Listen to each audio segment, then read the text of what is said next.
Yeah, leave a one down below if you can see and or hear me. Shout out to everybody coming into the building. Hopefully, you never know with these things. That's what I always say. I never know if I'm actually live until I get a response from you guys. You know what I'm saying? Listen.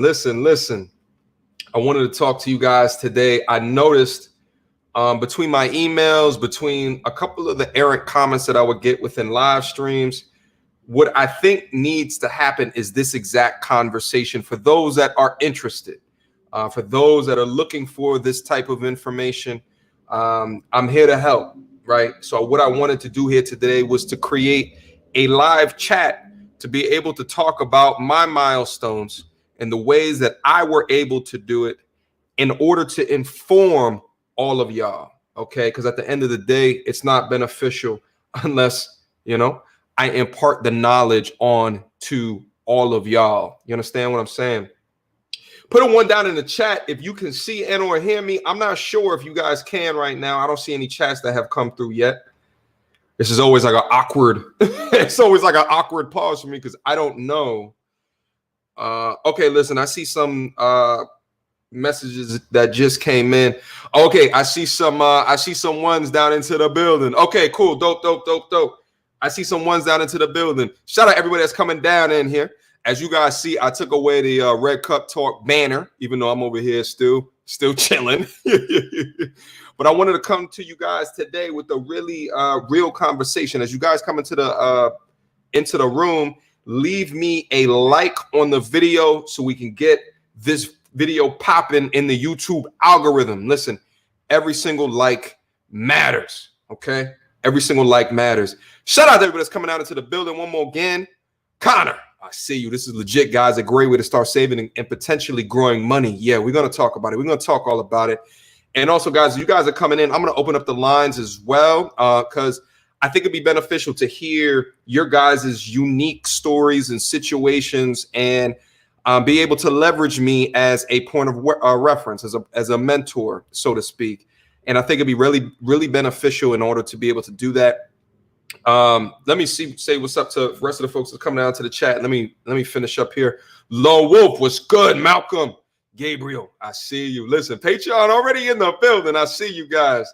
Okay, will you save this stream? I'm not sure yet. Young Edwards, I'm not sure yet. We'll see what happens. Let me see. Yeah, we're going to leave the ladies alone tonight. We're not going to talk about that. Well, they're probably going to be a component of the conversation that's going to still dip back into it. It's hard to talk about things to upgrade your man, okay, without talking about one of the reasons why you might be doing that, which is, the ladies in your life, or upgrading the, how do you say, value of them that come in and around you, right?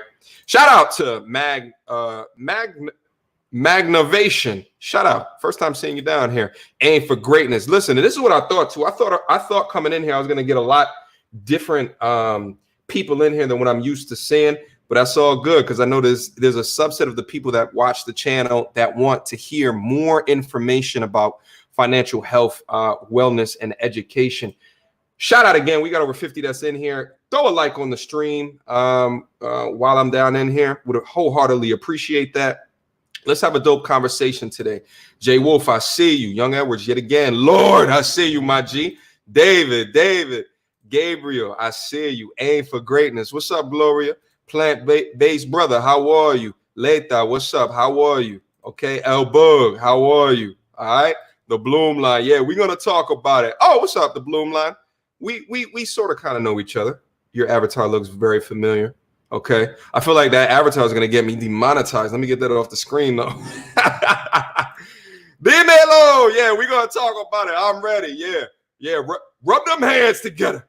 Oh yeah. I'm gonna set up and do the clap right now just in case I forget. Shout out to everybody again that's coming out into the building because we gotta talk about it. Because far too often this information doesn't hit those that look just like me. So I want to give you what are the things that I did in order to achieve what is my mindset going forward and how that's informing my walks going forward. And I also want to open up the lines as well. But let's get started. What up, YouTube? I am your host, mediocre tutorials and reviews, back in here with one more video. Listen, we got to hit this conversation. I've been wanting to talk about this for a while, and I think it's best done in a live stream format. You understand what I'm saying? Aizen Sama, welcome back, my G. Good to see you back in here. You understand what I'm saying? Let me see. Uncle Chris, how are you? Jessica, how are you? Drainer, building. Gene, I see you. Yeah, we clapped index. Okay. This is not going to be a long one either, guys. We're going to get in. We're going to get out of there. Okay. Aizen Sama, thank you so much for the $2 super chat. My G, great subject away from the normal content. Yeah, I got to hit it way different than what I normally do, but this to me is more influential, right? Now, to a degree, I understand that there's going to be a large subset of the people who follow me that won't be interested in this content. And the thing is, it's like at the end of the day, as dudes, we can all relate to women. Okay. So because we all can relate to women, that's why as many, but not everyone can relate to money. Okay. Not everyone is there yet. Not everyone has gotten to that level yet. So with that being said, put the content up there. Maybe more people will understand the importance of focusing on this aspect of everybody's life. And we'll get more people on the bandwagon from there. But Aizen Sama, thank you so much for the $2 super chat as well. All right, guys, let's get started. Usually I'm like 15 minutes in before we actually get started. But let's just get right in there. Okay, I think we got enough people in here right now. Shout out to Plant-Based, brother. Thank you so much for the $5 super chat. My G, wholeheartedly appreciate that. All right, let's get started. So listen, so you guys already see the title of the video. You see the thumbnail of the video. I know I started to get a lot of new subscribers within the last month or so. So I'm not sure how many people that's going to be down in here that's familiar with content that I pushed up a couple of months ago now. I want to say it was like 7-8 months ago now, where I kind of went through my backstory of how I got to where I am today. Not only just from a woman's perspective, right? Like in the women that are in and around my life and how I got up to this mindset, but like from a financial perspective, I think that what is legit missing from a lot of the content providers in this space is they can say something to you like, get up on your purpose, okay? Get up on your purpose.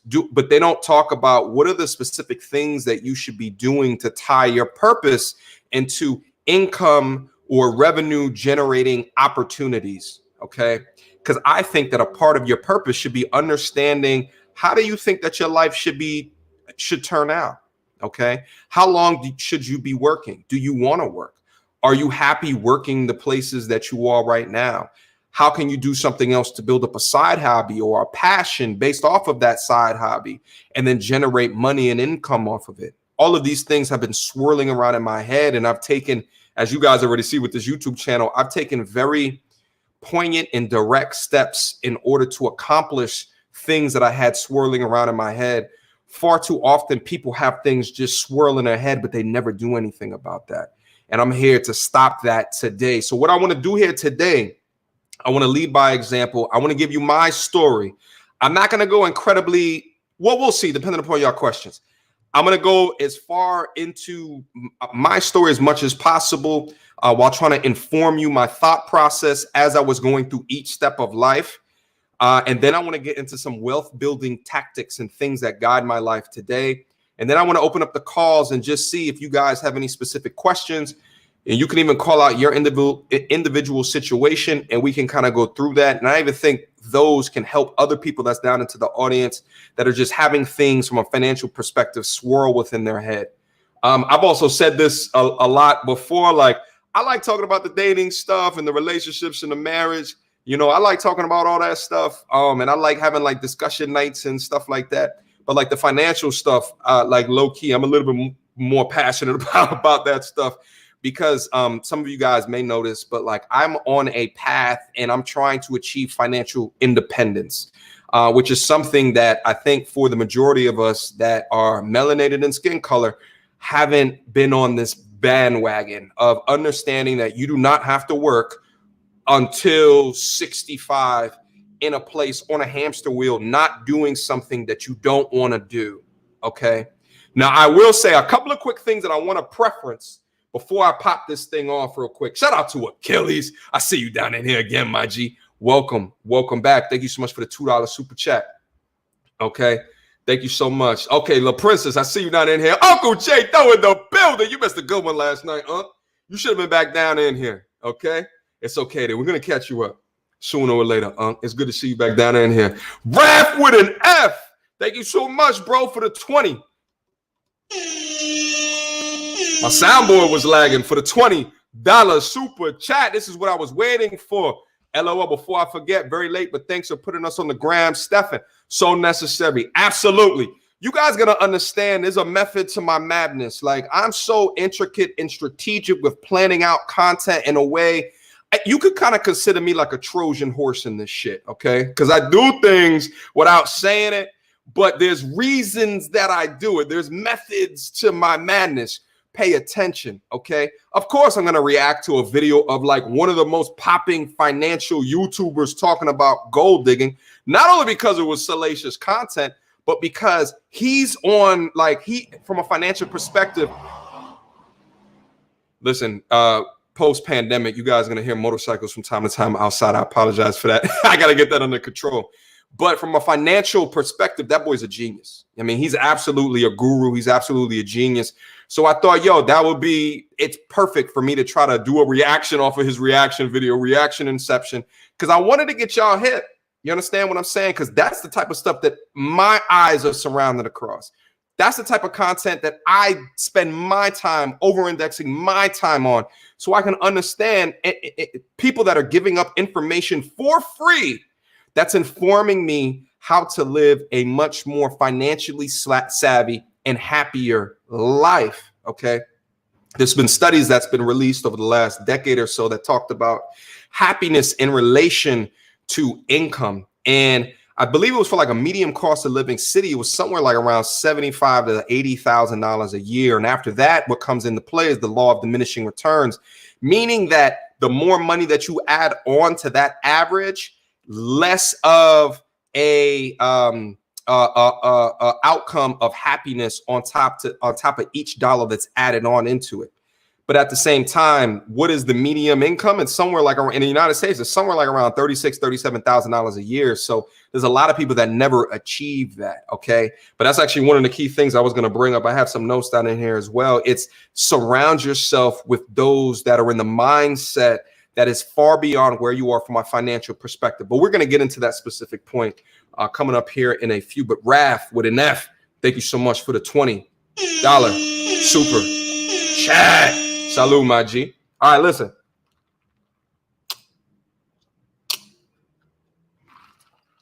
All right, listen. So listen, let me get into my background real quick, okay?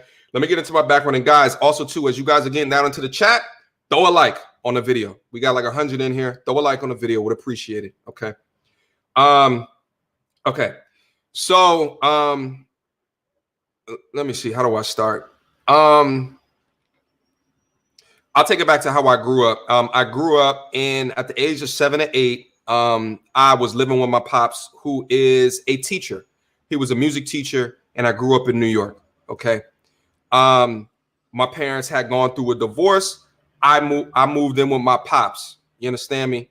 So pretty much I grew up in a single parent household with my pops, who was a school teacher, making a school teacher salary.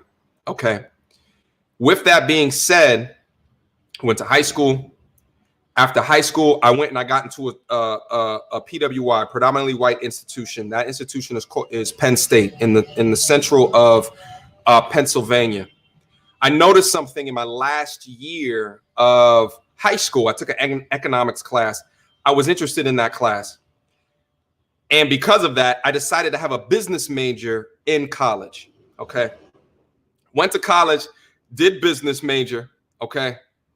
Did that for a couple of years, and then I went off and did it. And in my second year, I took a concentration in technology, information technology. The major name was Management Information Systems. You understand me? And I know there's some MIS people that's down into the chat. Okay, that was my mindset at the time. Was I know I like business, I know I like money to a degree, and I know I've also liked technology. So how do I combine the two in order to formulate a career? You understand what I'm saying? That was the first thing that kind of led me on my path. Within that time as well, I got in my first real job, which was also key because I worked at a company called, it was MBNA at the time, but they got bought out by Bank of America. You understand me? And they are a credit card company. Okay. So in my young age of like 18, 19, 20, I was on the phone selling credit cards to people. I then got a promotion at that time, like a year in or something like that. And then I was on the collection side of it. So I spent a year, like 8 months to a year, selling credit cards. And then I spent some time collecting on the credit cards. One thing that I learned about that is the absolute detriment of credit cards if you do not use them to your advantage. And that's one of the key things that I wanted to highlight, and I'll highlight a little bit later, into when you start to think about this idea of building and generating wealth. You do not want to set yourself up for opportunities, financial opportunities, where you are being charged an interest rate. Okay, but more on that later. So anyway, I took my experience within my major. I took my experience within my education and at a credit card facility, right? And then I translated that to an internship. Okay, I translated that to an internship. I got the internship at a bank, one of the largest banks in the world. I went and I got it there. And then I worked there for a period of years. Now, my first job out of undergrad, I was in a low cost of living city. I was in Delaware, Wilmington, Delaware. And I'll never forget it. My first offer and I accepted the first offer because I was just so happy to get anything, right? Because I grinded my ass off during the internship and then I ended up getting a full offer. I went and got an offer. It was $46,000 a year. Okay, $46,000 a year in a low cost of living city. You couldn't tell me nothing. You understand me? I was 21, and I was 22 years old. You couldn't tell me nothing. I felt rich. Okay, and this is at the time. I want to say like I Get Money, 50 Cent came out at the time, and I remember being like in the club. I get money. I get it. You understand me? Like you couldn't tell me nothing. Not a goddamn thing. Shout out to Jay Doe. Thank you so much for the $2 super chat. Yo, just came through the show. Love. I appreciate that. Jay Doe, it's Saturday night. So you probably in Charlotte about to cut up right now. You know what I'm saying? Oh, my aunt passed, man. My condolences. My condolences, My condolences. I remember the last time that you came in here, you mentioned something about your aunt being sick. So my condolences to you, my G. My condolences. I went to Penn State, Shakir. Not UPenn. They often get confused. I don't know if you went to Penn State or to UPenn. But I went there for my undergraduate degree. Okay. Absolutely, Jay Doe. You know, my condolences yet again, man. Okay. All right, guys. So listen. So anyway, I got into a space where I worked for about 3 years or so. And this is began my idea of understanding linear income, right? This is whether or not you are an hourly worker, whether or not you're getting a salary, it's you are getting pay raises on a percentage basis every year, and your money is going up like this. Now, outside of investing into your taxable income accounts like a 401k or a traditional Roth IRA, besides doing those things, you are not on the route towards building wealth. We're going to get into wealth in a little bit. Let me just continue to talk about the income. Okay. So I was working at this credit card corporate headquarters for about 2.5 years or so.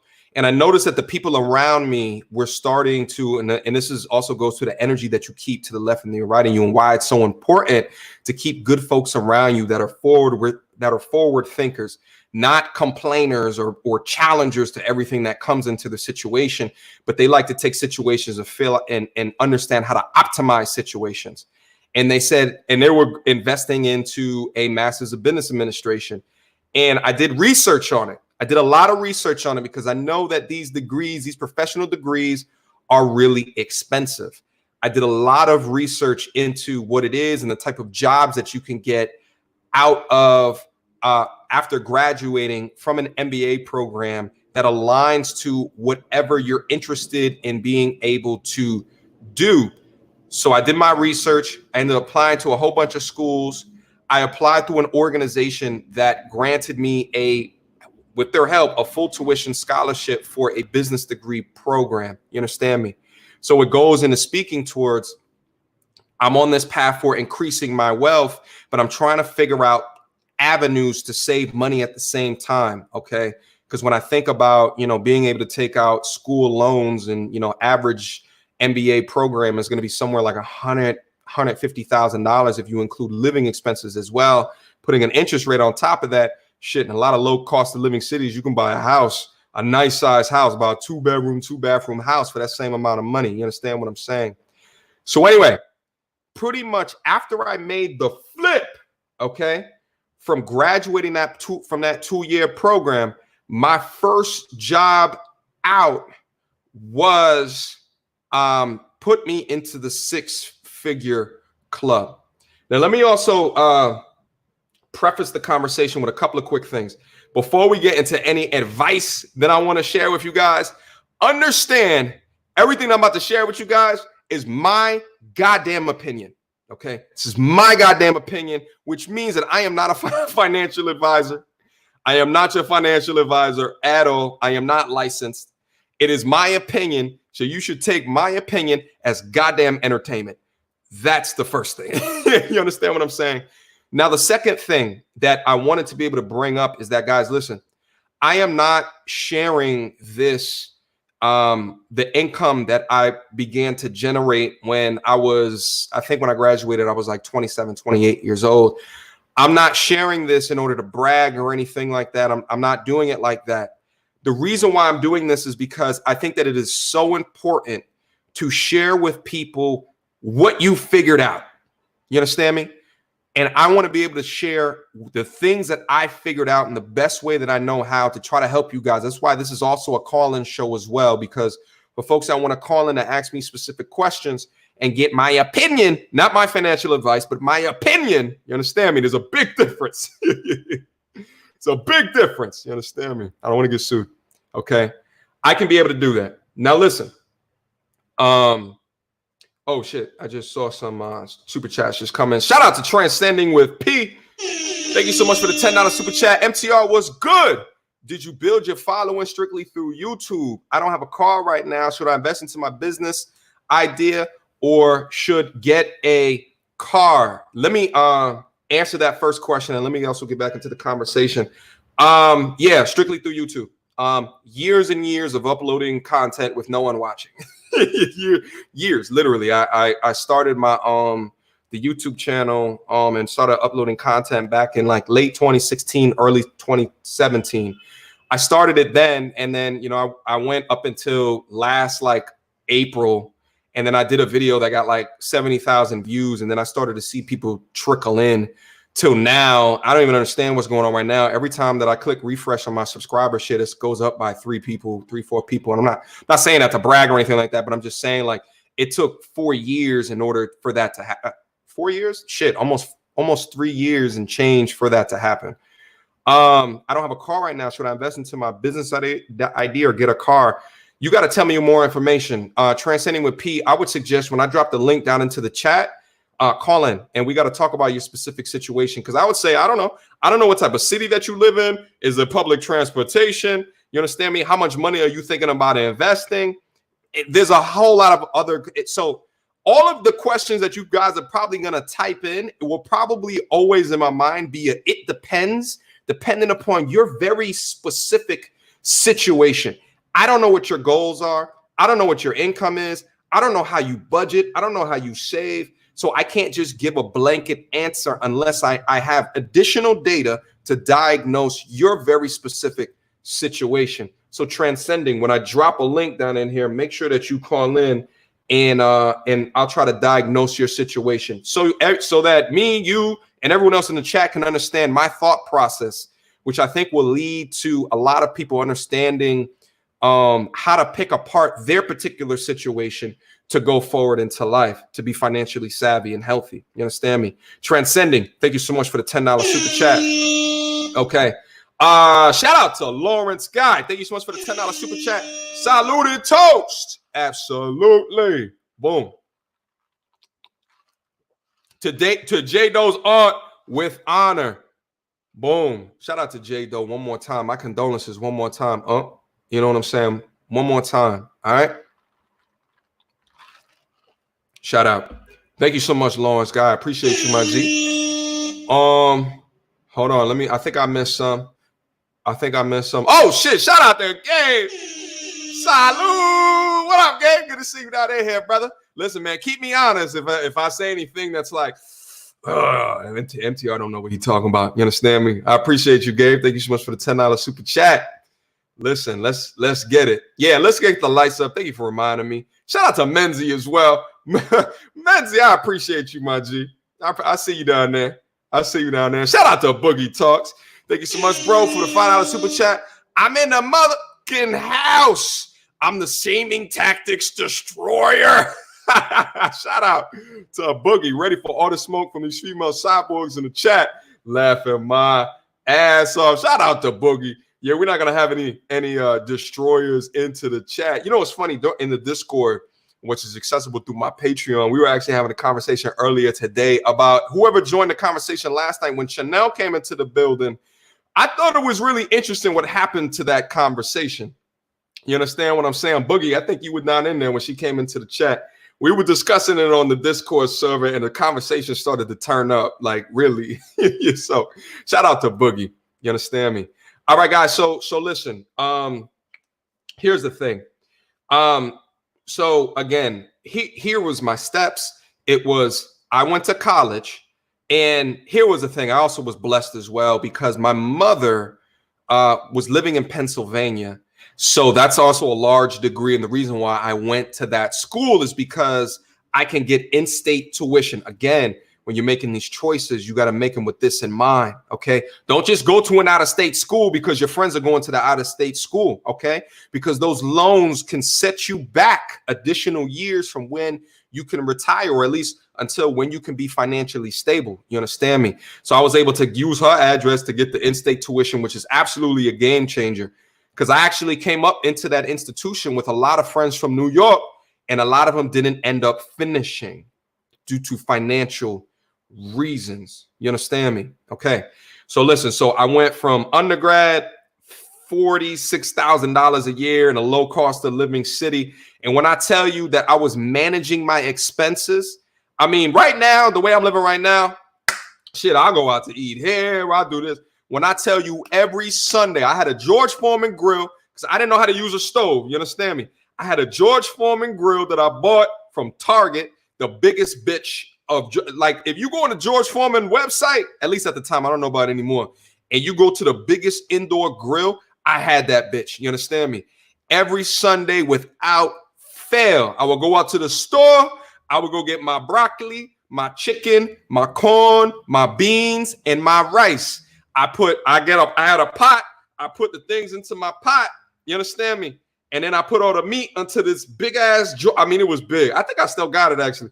But I put everything into the George Foreman grill every Sunday, rain, sleet, snow, without fumble. If I had a chick over, it didn't matter. Okay. Because I knew at the time I had these financial goals and I couldn't get there if I was splurging. And I call it splurging. Okay. And I think a lot of you guys have to reacclimate what you call saving money. You understand me? You have to reacclimate in your mind what your budget should really be depending upon your goals. You understand me? But I knew, you know, and at the time, I think my rent at the time was like $900 and I had a nice spot. Oh, it was a nice spot. I mean, it was one of those spots where, you know what I'm saying, the chicks used to just walk in and just be like, I mean, I'm talking like 15-foot high ceilings. You know what I'm saying? It was nice for me at the time in the way that I grew up. You understand me? Now that I think about it, it was okay. Yeah, but it was big. It was large, but it had high ceilings. So chicks used to walk into the crib and you just be like, oh, you know what I'm saying? So it gave them that factor. But anyway, so I say all that to say, shout out to the super chats that's coming through. Hold on, let me make sure I'm acknowledging and then I keep on going. Shout out to Sway. First time seeing you down into the building. Just got in, just got the notification. Salute. Shout out to the notification gang. I appreciate each and every one of you. You know what I'm saying? We got over 100 people in here, which is way more than I thought than a financial stream. Maybe I should be doing more of these. You understand me? Maybe I should be doing more of these. But shout out to Sway. Thank you so much for the $10 super chat. I appreciate you, my G. Shout out to XXX. Finally, listen, XXX. If you want to call in as well, bro, I know you've been waiting for this cast as well. If you want to call in as well, shit, we can do that. We can do that. Shout out to XXX. Thank you so much for the $20 super chat, my G. Appreciate that. Shout out to Shaquille. Shout out to Shaquille. Appreciate the $10 super chat, my G. Yeah, MTR went to Penn State as well. Shout out. We all. Yeah, I got to Penn State around 2010. Oh, I'm older than you, my G. Yeah, I haven't been back since 2009. It was actually a chick that I was messing with in New York who I haven't done a story yet on the channel, but she needs multiple stories. She needs multiple stories on the channel. Anyway, she was living in New York at the time, and then I was up where I'm at right now in the Midwest, and then the in between was Penn State. So I was like, yo, we should meet halfway. And then she came up to Penn State. I got a hotel up there. And that was 2009. And since I graduated 2009, the campus changed exponentially. It was so crazy. It was so crazy. Also, I know the Greek life there very well because I'm an alpha. I crossed in my time at Penn State. The Iotas wasn't at Penn State when I was there. Have you ever been to Fitted? Yeah, I know Fitted. Yeah. Fitted. Listen, back in the day, I don't know what Fitted charges right now, but he used to charge $5 a head back when I was there. Don't tell him actually tell him I told you, but tell him on the low because Lord knows what Fitted charges now. Shout out to Shaquille. We know people. We know like people. That's what's up, bro. Appreciate the $10 super chat. One more game. Appreciate that, bro. All right, so guys, listen. I know I get off on tangents. All right, so guys, listen. So again, here was the steps. It was school. 46,000 a year, linear growth when I was there, but I was looking for something to double my money while increasing my business acumen, increasing my business toolkit, while increasing my knowledge of the world, how to work on teams, right? And because at the time my goal was to go full steam ahead on this corporate thing, because where I was at in my analyst position, I was looking up and I was like, yo, there's so many positions in order to get up to the top, and I could really see myself doing well in these type of organizations. Okay. So anyway, so what I did was I went back and through the people that was to the left and to the right of me, they were going to go back and they were going to go get their MBAs. So I went through the entire process. I signed up through an organization called the Consortium for Graduate Studies in Management, which like changed my life. Okay, because I applied through that organization, and applying through that organization got me a scholarship to the MBA program that I went to. Okay, full tuition ride, which is an absolute game changer. Okay, it was essentially like $100,000 lotto ticket. Now think about it from an education perspective. I had a lotto ticket for grad school, and then for Penn State, I had an in-state in-state tuition, which was like a half lotto ticket for Penn State. So I saved a lot of money on there. My total debt coming out of undergrad was around $25,000 or so.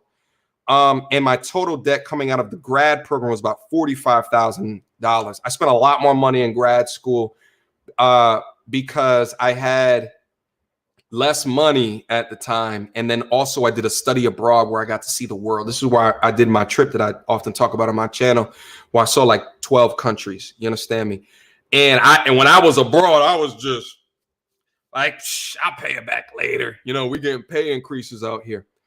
All right, so guys, listen. So I did that, and then when I graduated from my program, I got into an internal consulting position at the company that I currently work for, and then that's when I stepped into the six-figure club. Now, I got some resources for you that I wanted to bring out in order for you guys to understand more about the significance of what this is, because far too often you see these key terms, and maybe I'm a little bit guilty of it as well, because I put it in the on the thumbnail of the video when I just say six figures. I want you guys to acclimate how difficult that it can be, and feel free to ask me any questions that you guys have about it, because I'm only going to tell you what I think is important. But if you guys have separate questions for me, feel free when y'all call in or put it down into the chat, and then, you know, I'll answer about it. But let me bring this resource up in here so you guys can understand. And some of you have already seen this, but I think that it's really good. This is from the Wall Street Journal. And this is the percent. What percent are you? Are you a 1 or a 99%? So what I have calculated here is compare your personal income with other earners. All right. At $100,000 a year. And shout out to everybody that's in a, I believe this is only America. Yeah, this is only Americans. So shout out to everybody who's not from America. I apologize. I don't know what the website is for you. All right. I see Menzi down in there. He's in South Africa. So sorry, Menzi. You know, maybe I'll go find a South African one next time and we can talk about it. So listen, at the point that you make over $100,000 in income per year, you are considered an 8%er. Okay. That means you make more than 92% of Americans who earned money in 2014. So this data is a little bit dated, but due to inflation, okay, $100,000 right now is less powerful than it was in 2014. Okay, understand that. So pretty much when you cross this barrier, when you hit this barrier, okay, and being able to hit this barrier before 30, I understand is extremely rare. It's extremely rare. Okay, so I'm here to answer any questions that you guys have on how I was able to do it. If you take this same thing and you adjust for just black, you're a 4%er. Okay, you're a 4%er. You make more than 96% amongst people who look like you. You understand what I'm saying? 96%. Okay. If you click that off, let's say you go to Hispanic, that's about the same. Native American. Look what happens when you get to Asian. Okay. You're a 14%er. They value education a lot more. So and education is correlated to money, and that's proven right here. Okay. So Asians, they make the most money for their race. And then there's other for 7%. So understand that, again, I am not coming to you guys and saying these things in order to brag or anything like that, but I understand how rare it is. But the more people that you surround yourself with in your space and your energy that have a mindset of an 8%er and above, the better that you'll be. The better that you'll be. If you hang around people with a broke mentality, when I say broke mentality, I don't just mean from a financial perspective, but a broken mentality. If you surround yourself with trying to fix broken people will not have what it takes to understand how to be an 8%er or a 10%er. You have to surround yourself. If you're the smartest person in the room, you are in the wrong goddamn room. Get out that room, reassess your time and your energy from people that are not in this mindset, that are not helping you get to an 8%er. Now, another thing I want to touch on as well, just because you are in the top 10% of Americans doesn't mean that you're happy. There's a lot of people who are mentally unwell. There's a lot of people that commit suicide that are in a 10%er as well. And in fact, the numbers that I looked at showed no statistical difference between the amount of income that you made and suicide rates. You understand what I'm saying? So keep that in mind as well. So put this into the forefront of your mind as something that you can do, but don't make it your end all be all. Do not sacrifice who you are as a person in order to make it here. What I also want to say is that the schooling that I did, the preparation for the schooling that I did was one of the most difficult things that I've ever done in my goddamn life. So I'm not going to be the one. Now, I'm 7 years removed from it, 8 years removed from it, okay? Because that's when I graduated back in 2013. So I'm removed for it, but do know and love and understand that at the time that I was doing it, stressed out 24/7. The second year got a lot better, though. It's a 2-year program. The second year got a lot better because, I went to go study abroad, but it was super difficult. But anything worth getting is going to be super difficult, okay? Anything. You understand me? Now, listen, I think I just saw a super chat go in. Shout out to Andre Hackett. Appreciate you, Manji. Andre, and my bad too. I was thinking about you as well when I was thinking about this topic earlier today, and I meant to email you because I wanted to hear your story as well. So feel free when I open up the phone lines, if you have anything to have regarding your story, maybe people in the audience can understand more from your particular story that they can gain insights from as well. Okay. Andre, thank you so much for the $5 super chat, my G. Shout out to Boogie Talks. Appreciate the $10 super chat. I'm African and very conservative. When I came to the States, I refused to get any loans or credit card. Great. Great. I pay out of pocket, so I grind hard. Getting a credit card so soon to build credit to push my business. Guys, listen, and let me touch on this as well. I have never, let me be clear.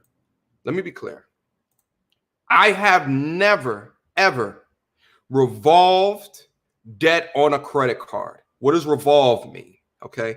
Every single month I pay off my credit card. I use my credit card to purchase everything. Okay. Everything. Okay.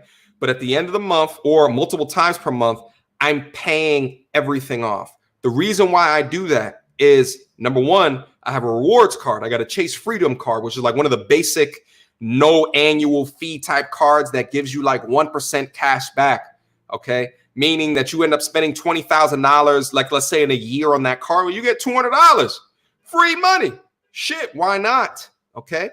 But you have to have a discipline with it, because credit card companies, and I worked in a credit card as a front-facing credit card seller, a collections agent, and I worked back office in a corporate environment at a credit card company.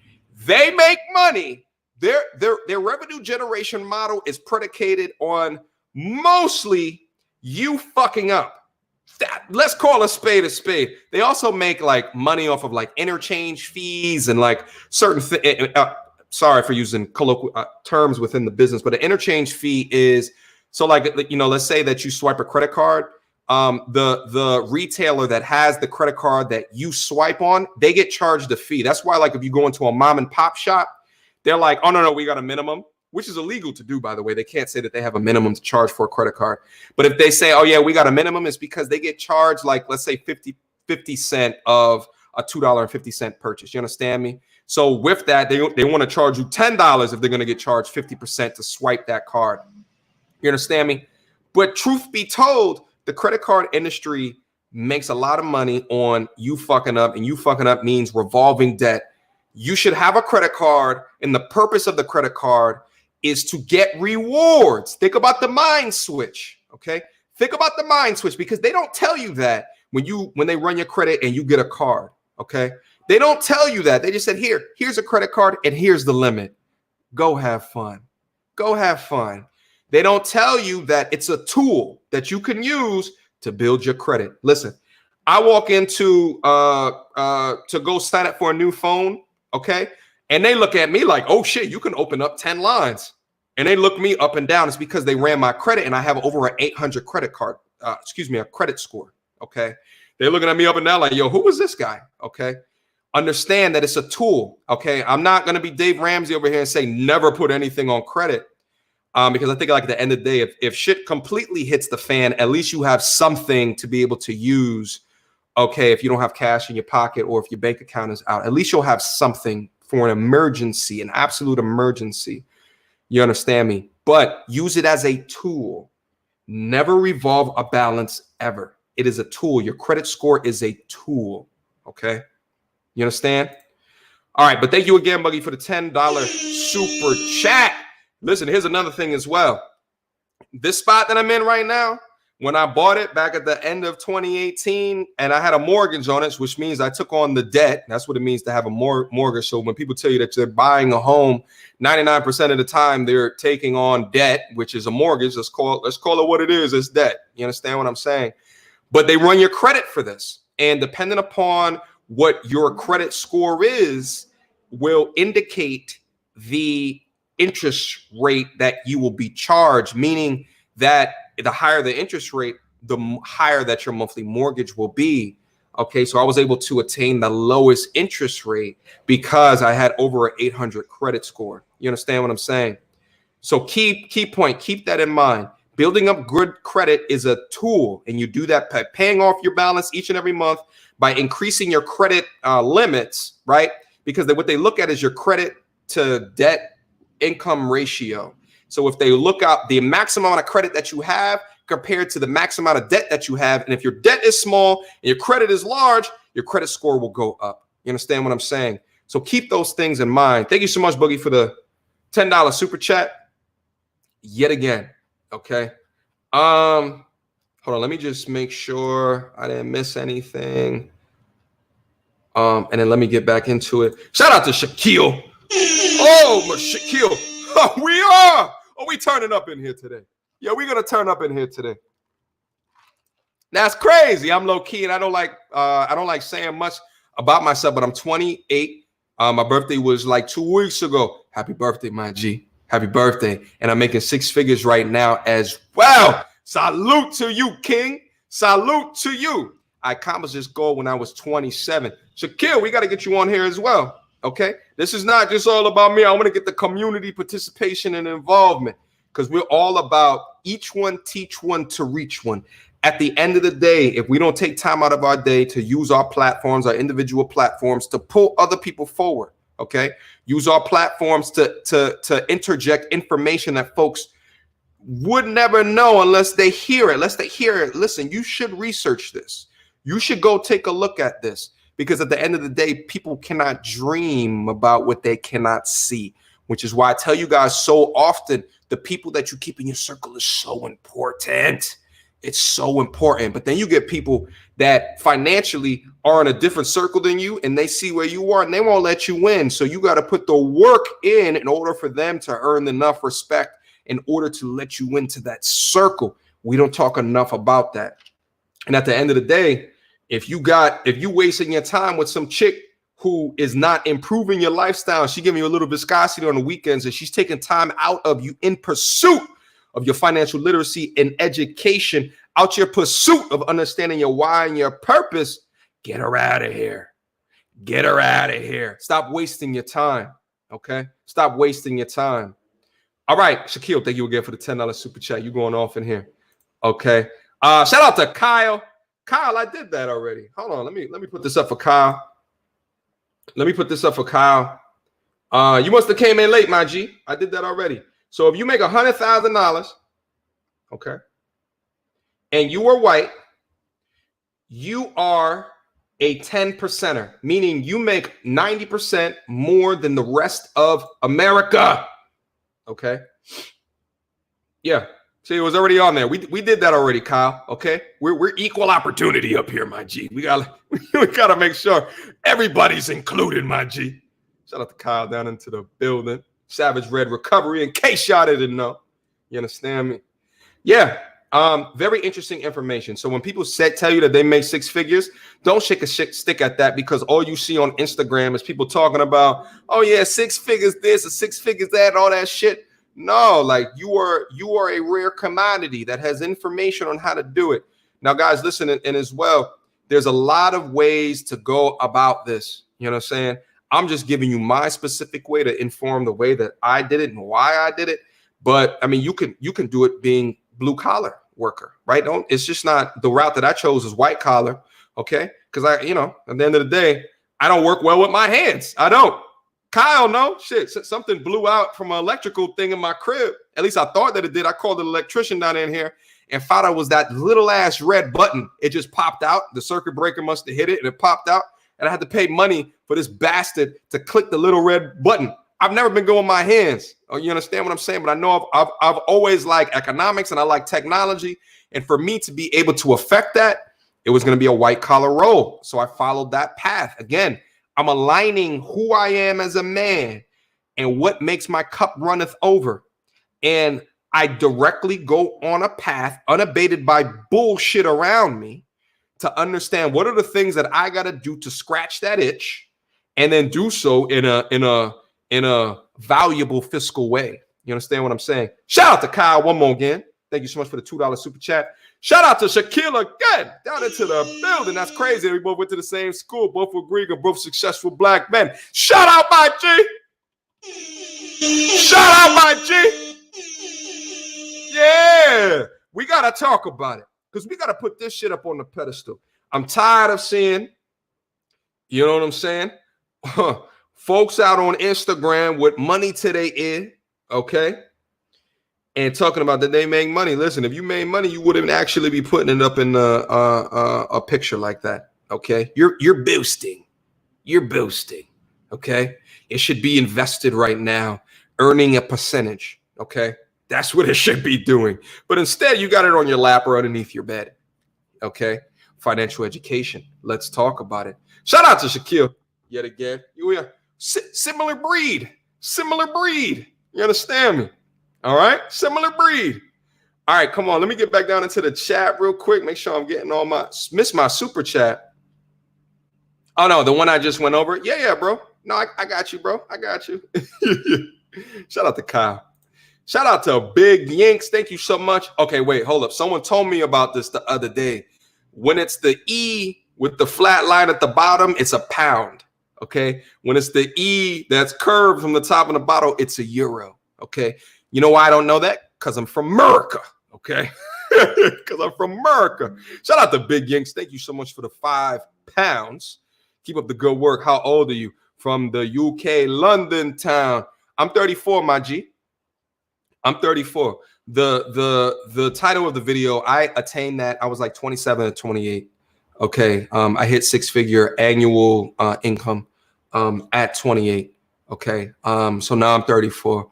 And on my path since then, I have gotten 2 promotions.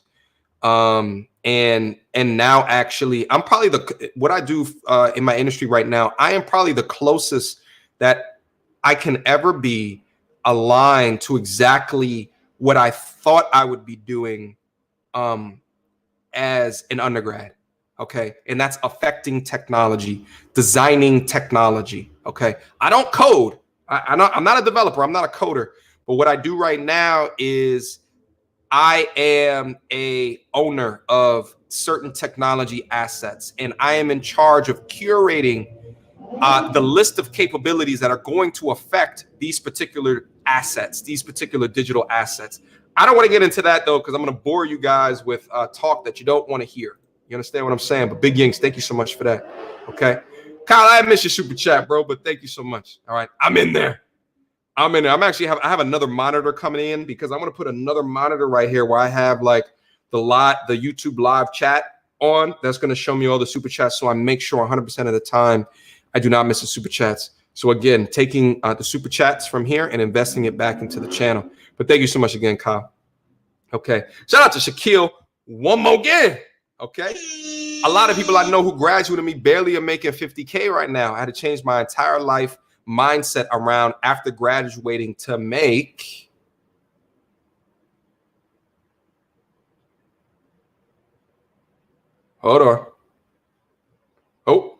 to make more money because I refuse for anything else. Oh, is that mindset change? Literally a mindset change, and everyone get certifications. Facts. I got 2 last year. I got 2 last year. That's what I did, and it changed my life money-wise. Well, here's the thing that you did, Shaquille. Here's the thing that you did, okay? You were uncomfortable that you were at the 50-ish K mark, just like I was, okay? I was 25, I was 24, 25, and I saw this linear increase, and I didn't like the idea of a linear increase, and I wanted to make a jump, okay? I wanted to make a jump, so I got hungry. Because I hated that uncomfortability of knowing what I wanted, but not having it. I hated it. I hated it. So I went on a path to understand what do I need to do to get into the 6-figure club. And I went on that path. And that path is going to be different for everybody. But the most beautiful thing about living in 2020 is the internet. All of the information is available to you for free on the internet, depending upon what it is, that you want to do. You see what I'm saying? And you got certifications. That's one way to skin that cat. You understand what I'm saying? I got 2 last year because it's about continuous learning. It's about a continuous improvement. Just because you graduate don't mean that the learning ever stops. At the point that you stop learning, you get left behind. You have to continue learning. Bump school. You have to continue to infuse yourself with knowledge, irrespective of getting a certificate because of that. How many folks do y'all know that have degrees that are dumb as hell? They got no street smarts. None. They got none because they don't learn anything that's not into a textbook, okay? They're not having life experiences that are teaching them how to move correctly in the lives that they live. You understand what I'm saying? But let me get back into it. Shaquille, thank you so much again for the follow super chat. I know I missed some super chats above because I was looking at your 2 of 2 comment. You understand me? Shout out to Aim for Greatness. Thank you so much for the $2 super chat. Remember, people, your net worth is your net. Your network is your net worth. Say it louder for the people in the back. Your network is your net worth. Okay? Your network is so huge. If you look to your left or your right and you're like, yo, everyone in my network got problems. Everyone has challenges. No one likes to take trips. No one likes new experiences. No one knows what their plan is for their life. Their 1 year plan, their 3 year plan, their 5 year plan and above. They don't know any of these things. And when you ask them about it, they get defensive. That's the key indicator. You ask them about it and they're not open, or you ask them about it and they deflect the conversation to viscosity. Yo, but yeah, last night when we was out there, you saw Shorty looking at and they're not willing to build with you. That might be a key indicator that you might need to move on. Okay. Now, I said all of that. What you also have to do is to understand, are you that person? You understand me? Are you that person? Okay. Are you that person? All right. Let's move on. Shout out to XXX. Shout out, bro, for the 15. Shit, I love that red color when I say it. For the $15 super chat. Is it really wise to pay off loans, debts, if you have the money? Yes. Yes. Yes. It's yes. My credit is good, but I was on my way to an 800 score, but I made a mistake. I don't use credit cards, but I'm paying a personal loan. Is it really wise to pay off loans, debts, if you have the money? Yeah. Under no situation. Listen, here's my order of understanding, right? So like I was talking about income in the beginning of this cast. Now we got to talk about wealth generation. Okay. We got to talk about wealth generation and increasing your how do you call it? What your net worth? What you're worth? You understand me? And within this, I do have similar mindsets to Dave Ramsey. Okay, when it comes to his baby steps, first you want a emergency fund. I mean, guys, listen, we just went through a whole pandemic, and thank goodness for unemployment. But if it wasn't for unemployment, paying people $800, $900, there would be blood in the streets. And I say that kind of facetiously, but also kind of truthfully as well. Okay. But at the same time, having a reserved fund for emergencies is your number one. Okay. I say about 10 months to a year, you should have reserved just in case something happens. You understand me? After that, you eviscerate your loans. You eviscerate your debt. You eviscerate the credit cards that you are revolving. Okay. So it's always wise to pay off your loans and your debt if you have the money. The one debt item that you can hold on to a little bit more, and I'm okay with, is your mortgage. Okay. And I'm okay with that because generally what we see over housing prices, generally, except for if you lived in Detroit, you see, generally what happens is that housing prices will increase over a given period of time, and they will often increase at least a little bit more than inflation, which is around 2.5% per year. You understand what I'm saying? However, I'm gonna say that mistake was a car. XXX, you leave a comment down below. Was that mistake a car? Because that's one of the number one reasons that people come into these mistakes is they walk into a car salesman establishment and then they have someone feeding them a dream. And then after that dream is fed, you feel like it's okay for you to either lease a car, okay, or rack up something that is like $500, $600, $700 in monthly spend on a vehicle. I think the number one thing that you should be doing is not ascertaining interest rates, especially in your young 20s. Okay. Listen, in your first year, the car is going to depreciate 35%. Why put so much money into something that so readily and rapidly decreases? It makes no sense to me. Now, I will say that I've made financial mistakes in my past as well, and we can get into those a little bit later as well. But XXX, it is wise to always pay off your loans and your debts if you have the money as soon as you possibly can. But thank you so much for the $15 super chat, my G.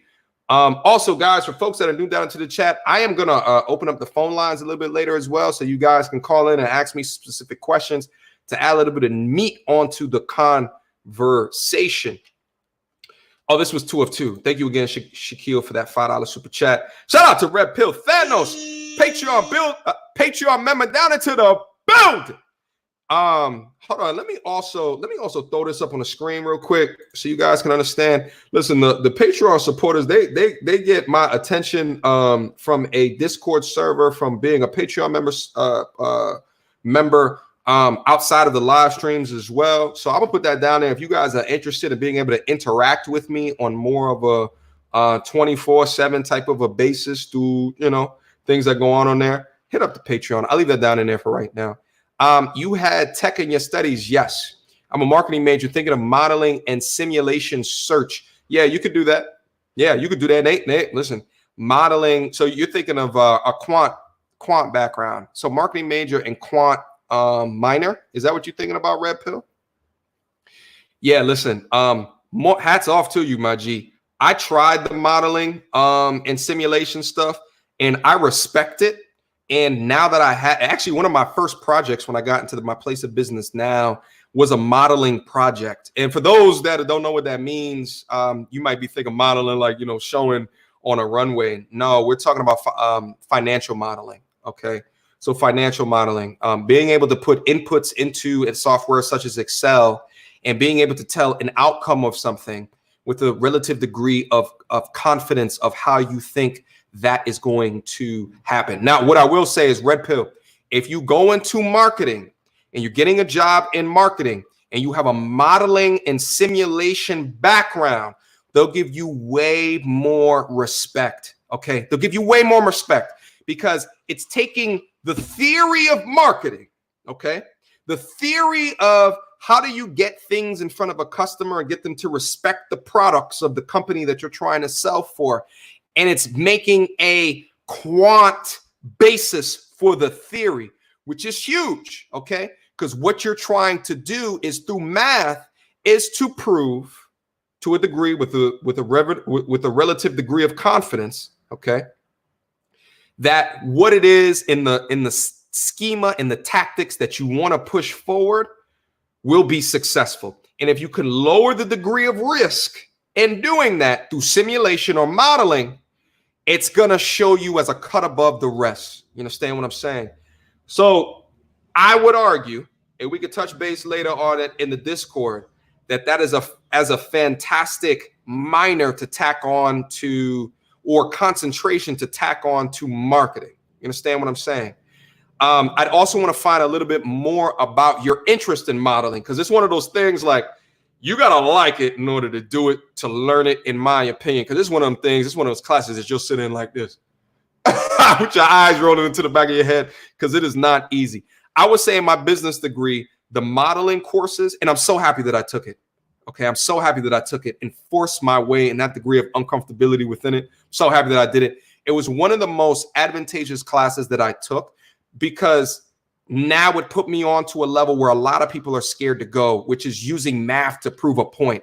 So listen, even on YouTube, I use concepts that I learned into that class on YouTube videos. That's how you guys see me down into Excel trying to solve problems. I use that even in my YouTube. You see what I'm saying? But Red Pill, thank you so much for the $5 super chat. Hold on. Shout out to Boogie Talks. Thank you so much for the $2 super chat. Just subscribe for Patreon now. Shout out to the Patreon gang on Boogie. On Boogie. Let's talk about it. Shout out, my G. I got my phone on mute so I can give you guys my undivided attention, but I appreciate that, my G. I appreciate that, my G. Absolutely. Absolutely. Shout out to the Patreon gang. Shout out. Shout out. All right, let me keep going. I think I missed some. Shit, I missed a lot. Shout out to Marcus Lightfoot. Thank you so much for the $5 super chat. Bro, 6-figure earner here. I'm also 34. I'm a welder. Shout out to the blue collar workers in the building. Shout out to Marcus. Marcus, when I open up the phone lines, feel free to call in because I want to hear that progression. Because like I'm saying, I did it my route, my method. You did it your route, your method. Welcome to the 8%ers. You understand what I'm saying? Salute to Marcus. Okay. Salute to Marcus. Let's inform those that don't even know that these income opportunities exist. Okay. The name of the channel is Mediocre Tutorials and Reviews, but we don't base what we do in mediocrity. We don't do that. We don't do that. We're a cut above the rest. You understand me? Thank you, Marcus. I appreciate that. Shout out to Eisen Sama for men that aren't the white collar type. You can be a blue collar worker and make great money. Shout out to Eisen. Yeah. Certified electricians and truckers make great money. Absolutely. Absolutely. My path is to do nothing to take away from the blue collar gang, but there's a lot of things that you can do to make money outside white collar stuff. Also, as you guys know, I haven't even got into it, but like, I have my 9 to 5 right now, but like YouTube is a legit entrepreneurial activity for me. It started off as a hobby. Now it's an entrepreneurial activity, and trust and believe I treat this thing like a business as well, because you have to. For me, it's not a hobby. Okay. For me, it's not a hobby.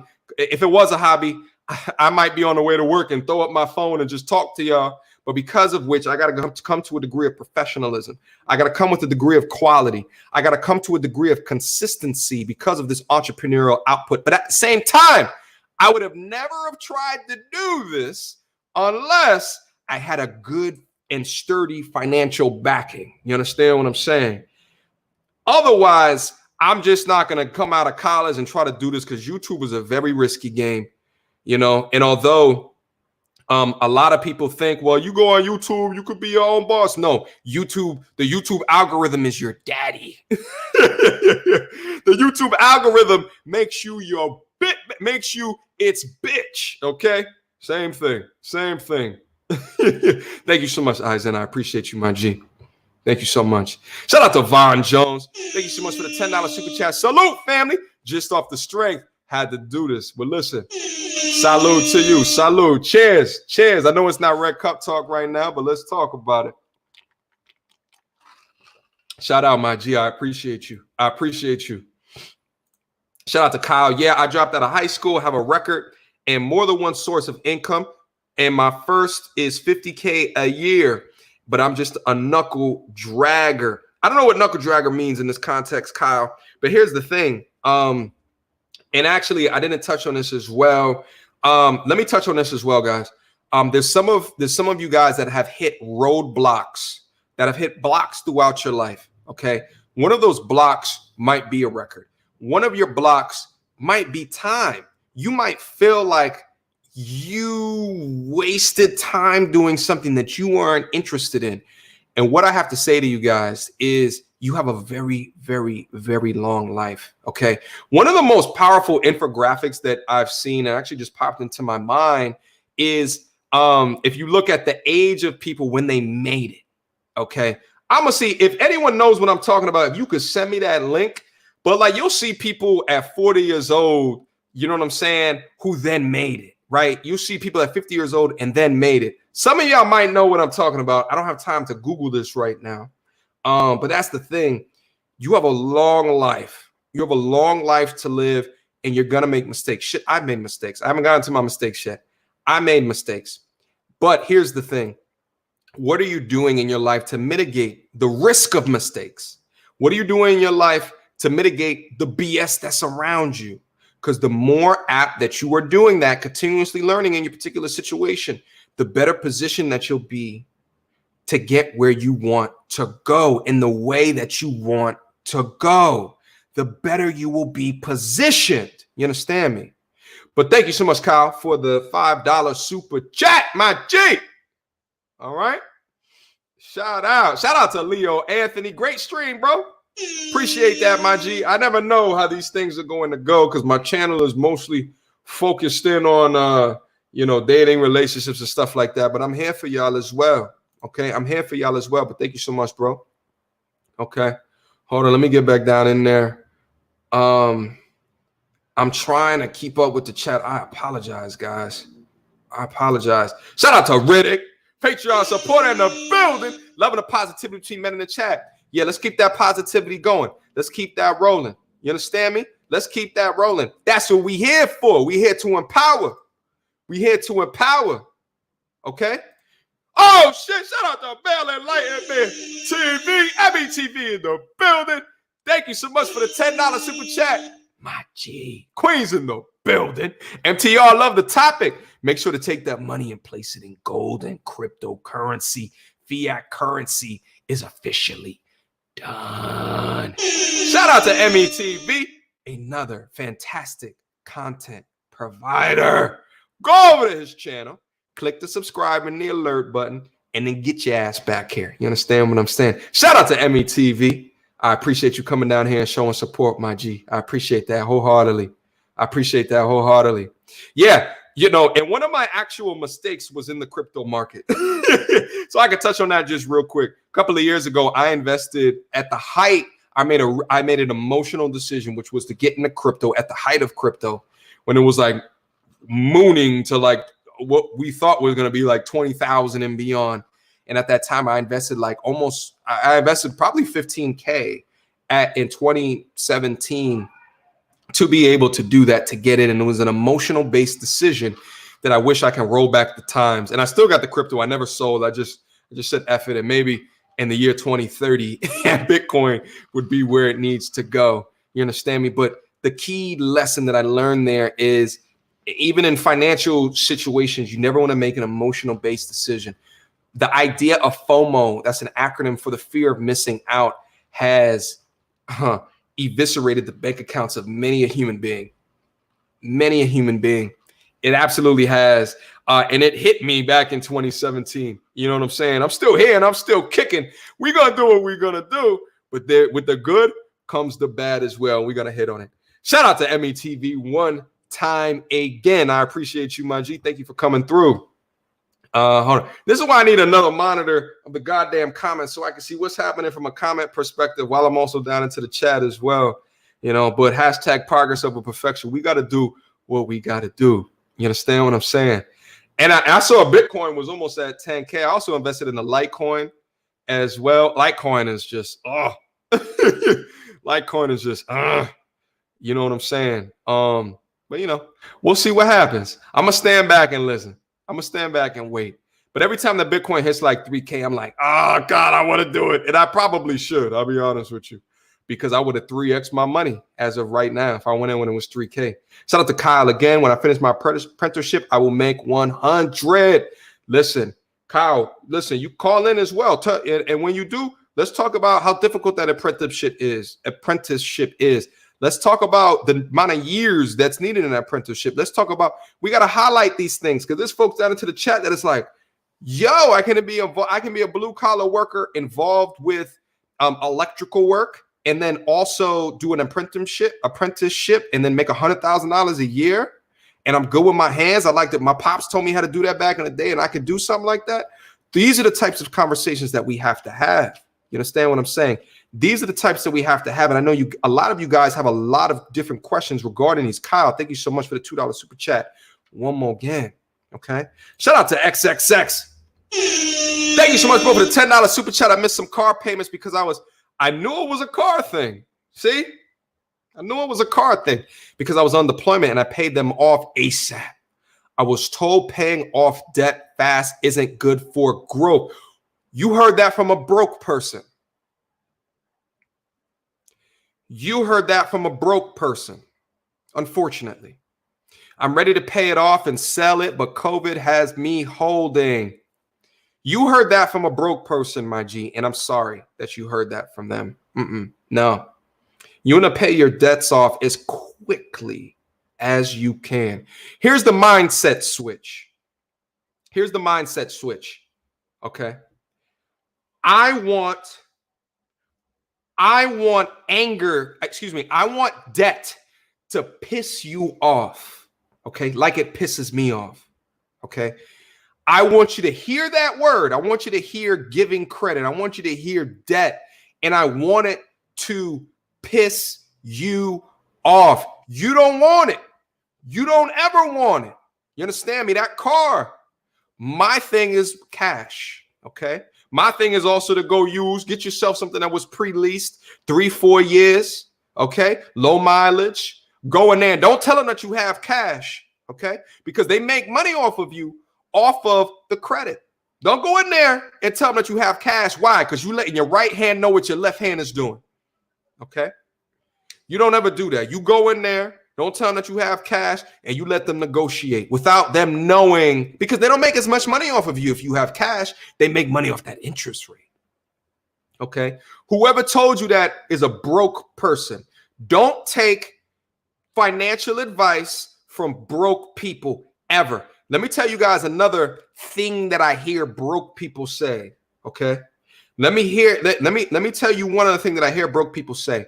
Don't pay off your mortgage because of the interest rate that you save in your taxes per year. That's broke people economics. That's broke people finances.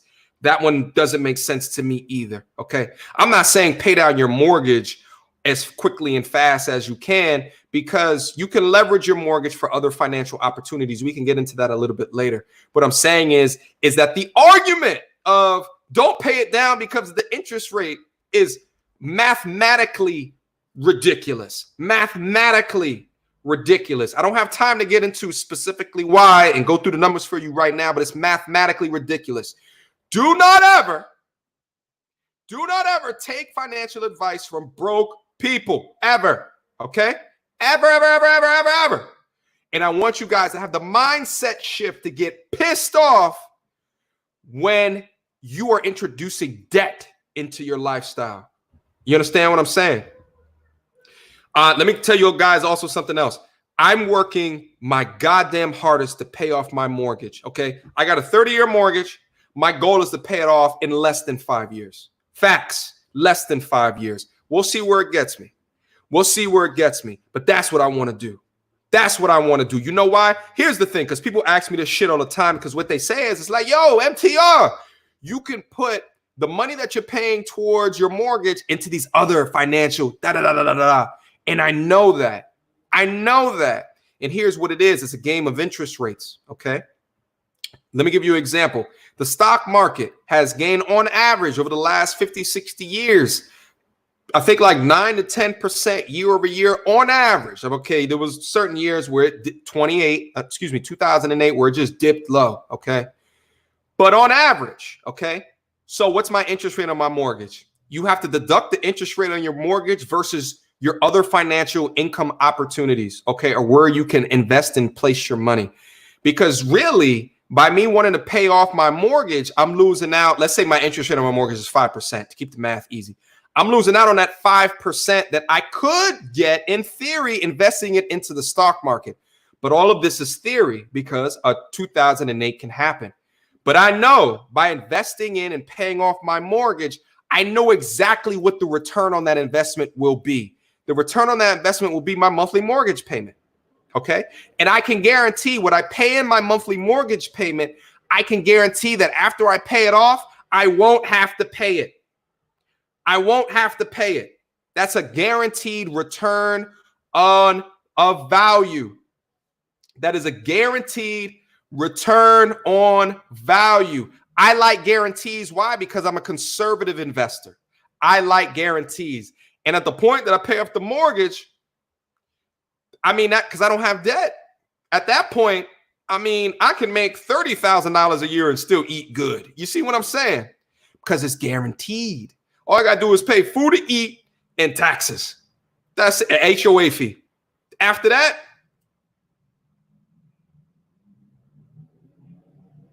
I'm good. You understand what I'm saying? I'm good. But like I said before, interest rates that work against you should piss you off. Debt should piss you off. You should work everything within your fiber, your soul, and your being to get rid of it. Shout out to XXX. I spent a lot of time on that question, and I saw a whole bunch of other chats come in. I apologize wholeheartedly.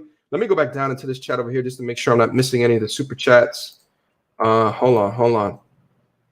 In the meantime, let me address some of these. Great stream, bro. Join the Patreon. Oh, Patreon gang in the building. Shout out to Philip Baxter joining the Patreon gang. You understand what I'm saying?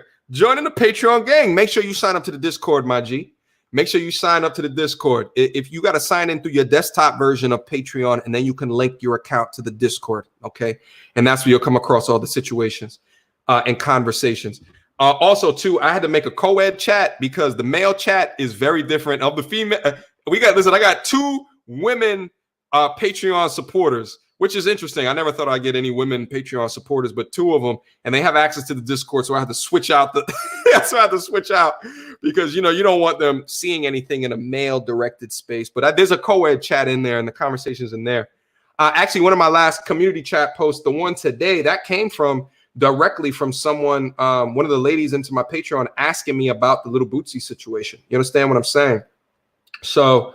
But shout out. I appreciate you, Phila. I appreciate you. Thank you for joining the inside, the crew. You understand what I'm saying? Let's continue with this bag talk. Oh, Tangeray. Salute, my G. Thank you so much for the $20 super chat. Cheers, my G. Salute. Wow. MTR, keep this up. I'd love to see a collab with Black Hypes. Oh yeah, I love to hit it with Black Heights.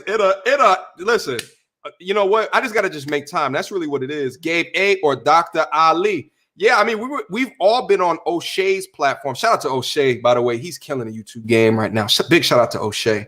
Big shout out to O'Shea. I look at O'Shea's grind and I'm like, shit, I gotta work harder. You know what I'm saying? But guys, listen, what I say earlier, that's the type of energy that you gotta keep around you. You gotta be able to look at people like, damn. I see that hustle. I see that grind.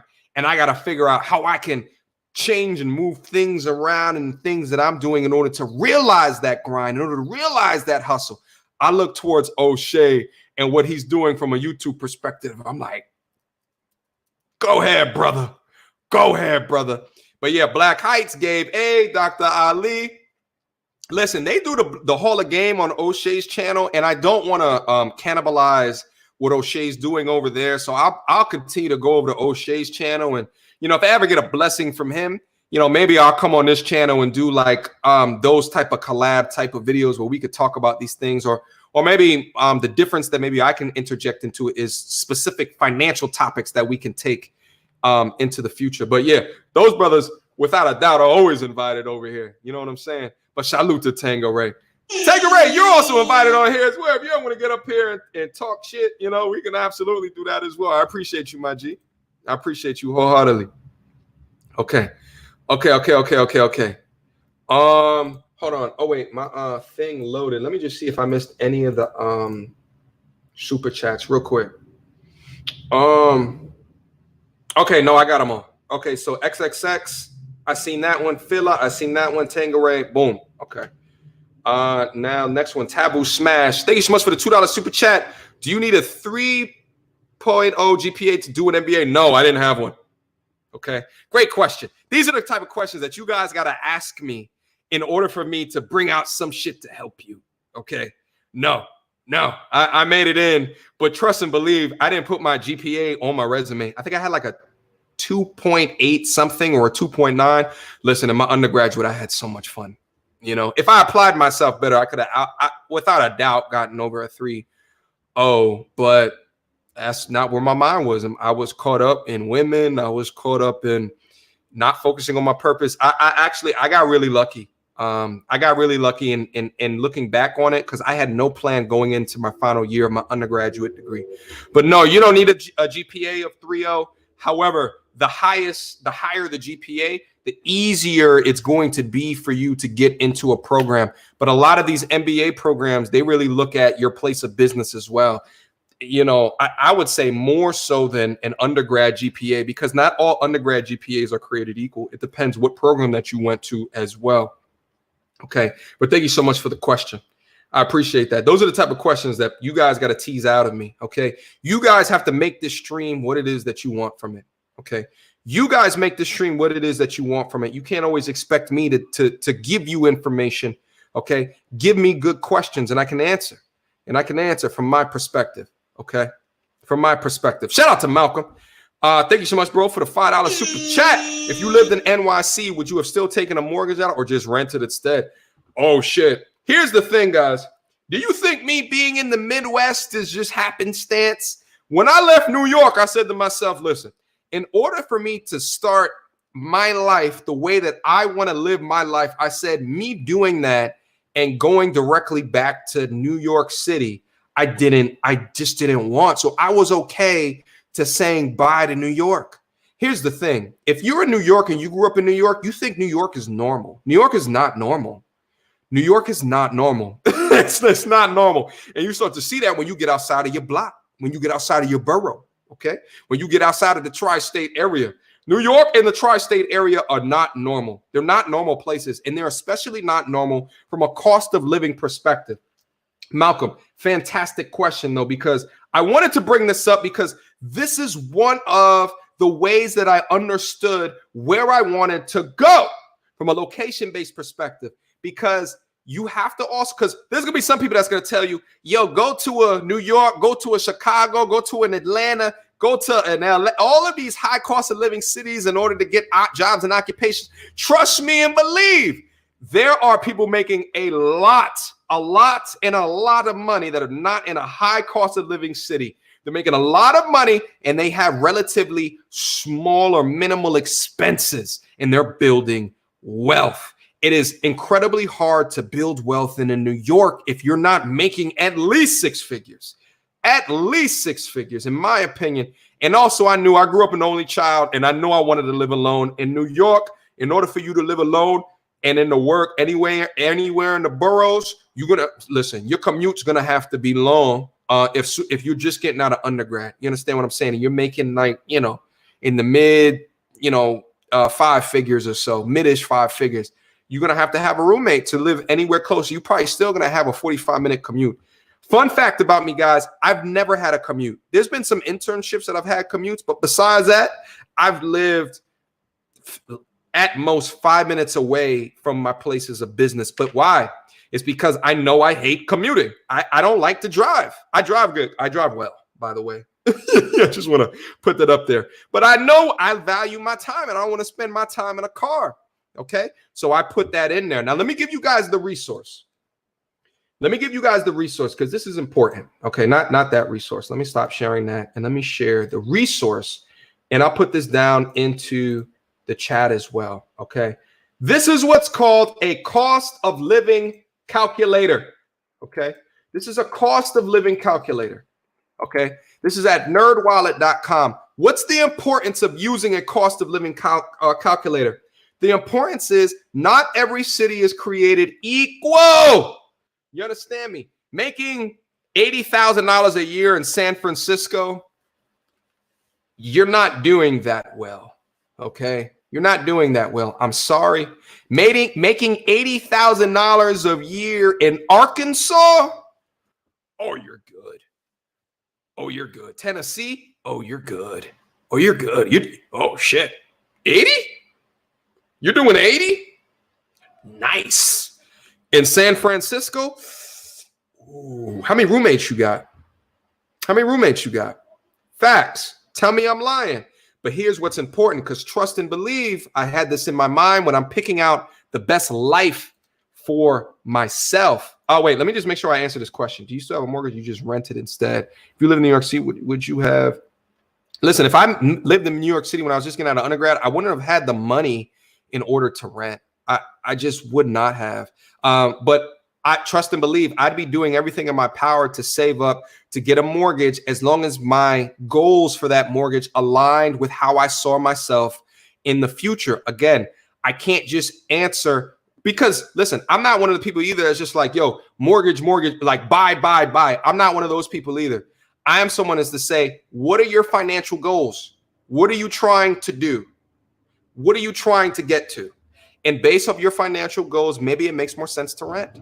Maybe it makes more sense for you to buy, depending upon your current income, your net income, your assets, things that you can sell, your current expense structure, okay, your credit score. So I can't answer for you unless I know your individual situation, my G. But I say all that to say, buying something in New York is just ridiculous. Real estate in New York, real estate in San Francisco, goddamn ridiculous. Okay, let me get back into this. So cost of living calculator. So in here, you can put in individual cities. Okay. So let's say, I don't know. Let me pick a city. Let's say you're in Orlando and you want to live in, I don't know. Let me go down to like hold on. Let me see. Let me pick something good. Let me pick something good. Let me go to New York. Let's say you want to live in Manhattan. Okay. If you live in Orlando and you make 50,000 pre-tax, holy shit, that's what you got to make in New York to live like you do in Orlando, Florida. In Orlando, Florida. So listen, a lot of this six-figure is even the thumbnail that I put on this video. It's all just, I just wanted you guys to click on the video so I can talk to you savages. You understand what I'm saying? But the six-figure itself don't really make a goddamn difference because you could be making 50K in Orlando, which is just as much as 140K in New York City. Facts. If you have friends that are just like, yo, I slipped into the six figures and they're in New York City, you have to understand the context. Okay. New York is an expensive bastard. Okay. If you want to live in the middle of New York City, that's what it is. Okay. But you have to use resources like this in order to understand what you're really getting yourself into. Okay.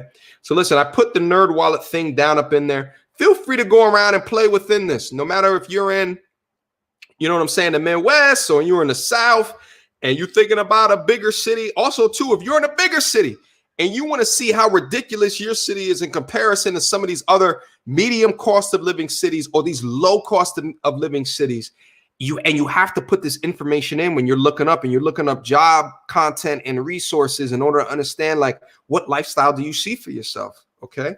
That's the thing. I was looking at shit like this and I'm like, oh, New York, I may not be able to bang with you. Okay. Because I don't want to afford you because I want to live alone.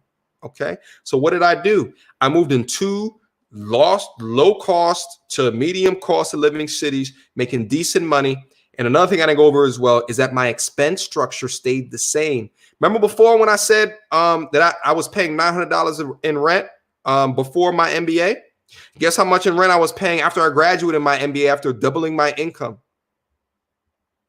$900. Okay. Since I purchased, okay, it's gone up from there, but it is what it is. But at the time, $900. And that was my goal. That was my goal, was to keep my expenses the same. You know why? Because I don't have shit to prove. Who am I going to prove to? Who makes me feel insecure that I got to show my money up on Instagram post? Nobody. Who makes me feel insecure? So now I got to purchase some car that I'm going to drive. Not a lot. By the way, the car thing, also, some people just like cars. I'm not coming in on y'all. Okay. But the folks that are doing it to impress other people, to change an insecurity, to this, to that, you got to work on yourself in other ways besides using money to cover whatever you are not comfortable with in about yourself. You understand what I'm saying?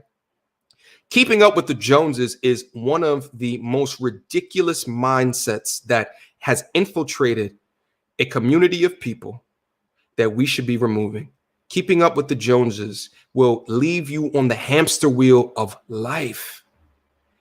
Throw a like down into the chat right now. I appreciate all the different super chats that are coming in. Throw a like on the chat. Feel free to share this chat right now within your latest group chat of your friends, your family. Let's keep the conversation going.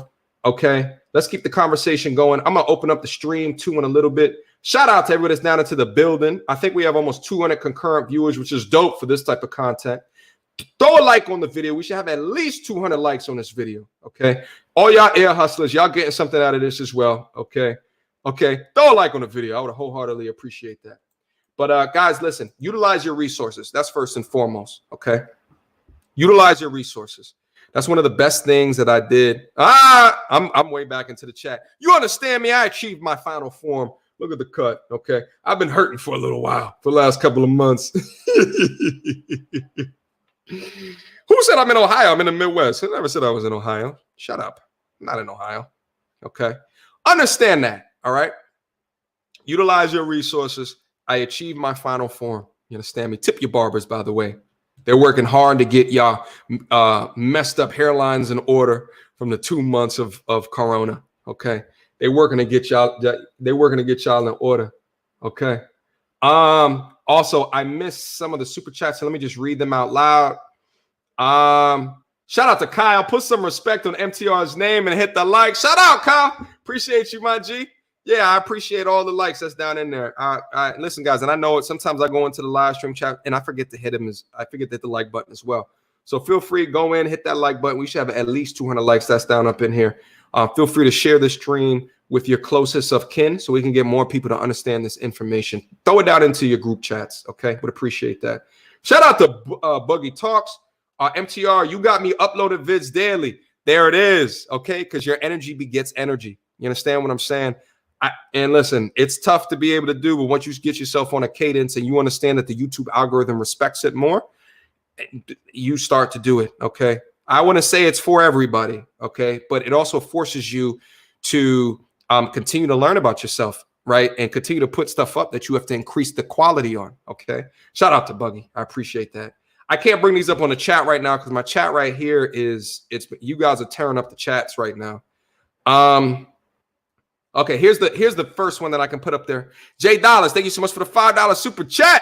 How do you feel about college debt? Avoid it as much as you can, like the plague. Okay, but then it goes down into the effort that you're putting in to avoid it. You understand what I'm saying?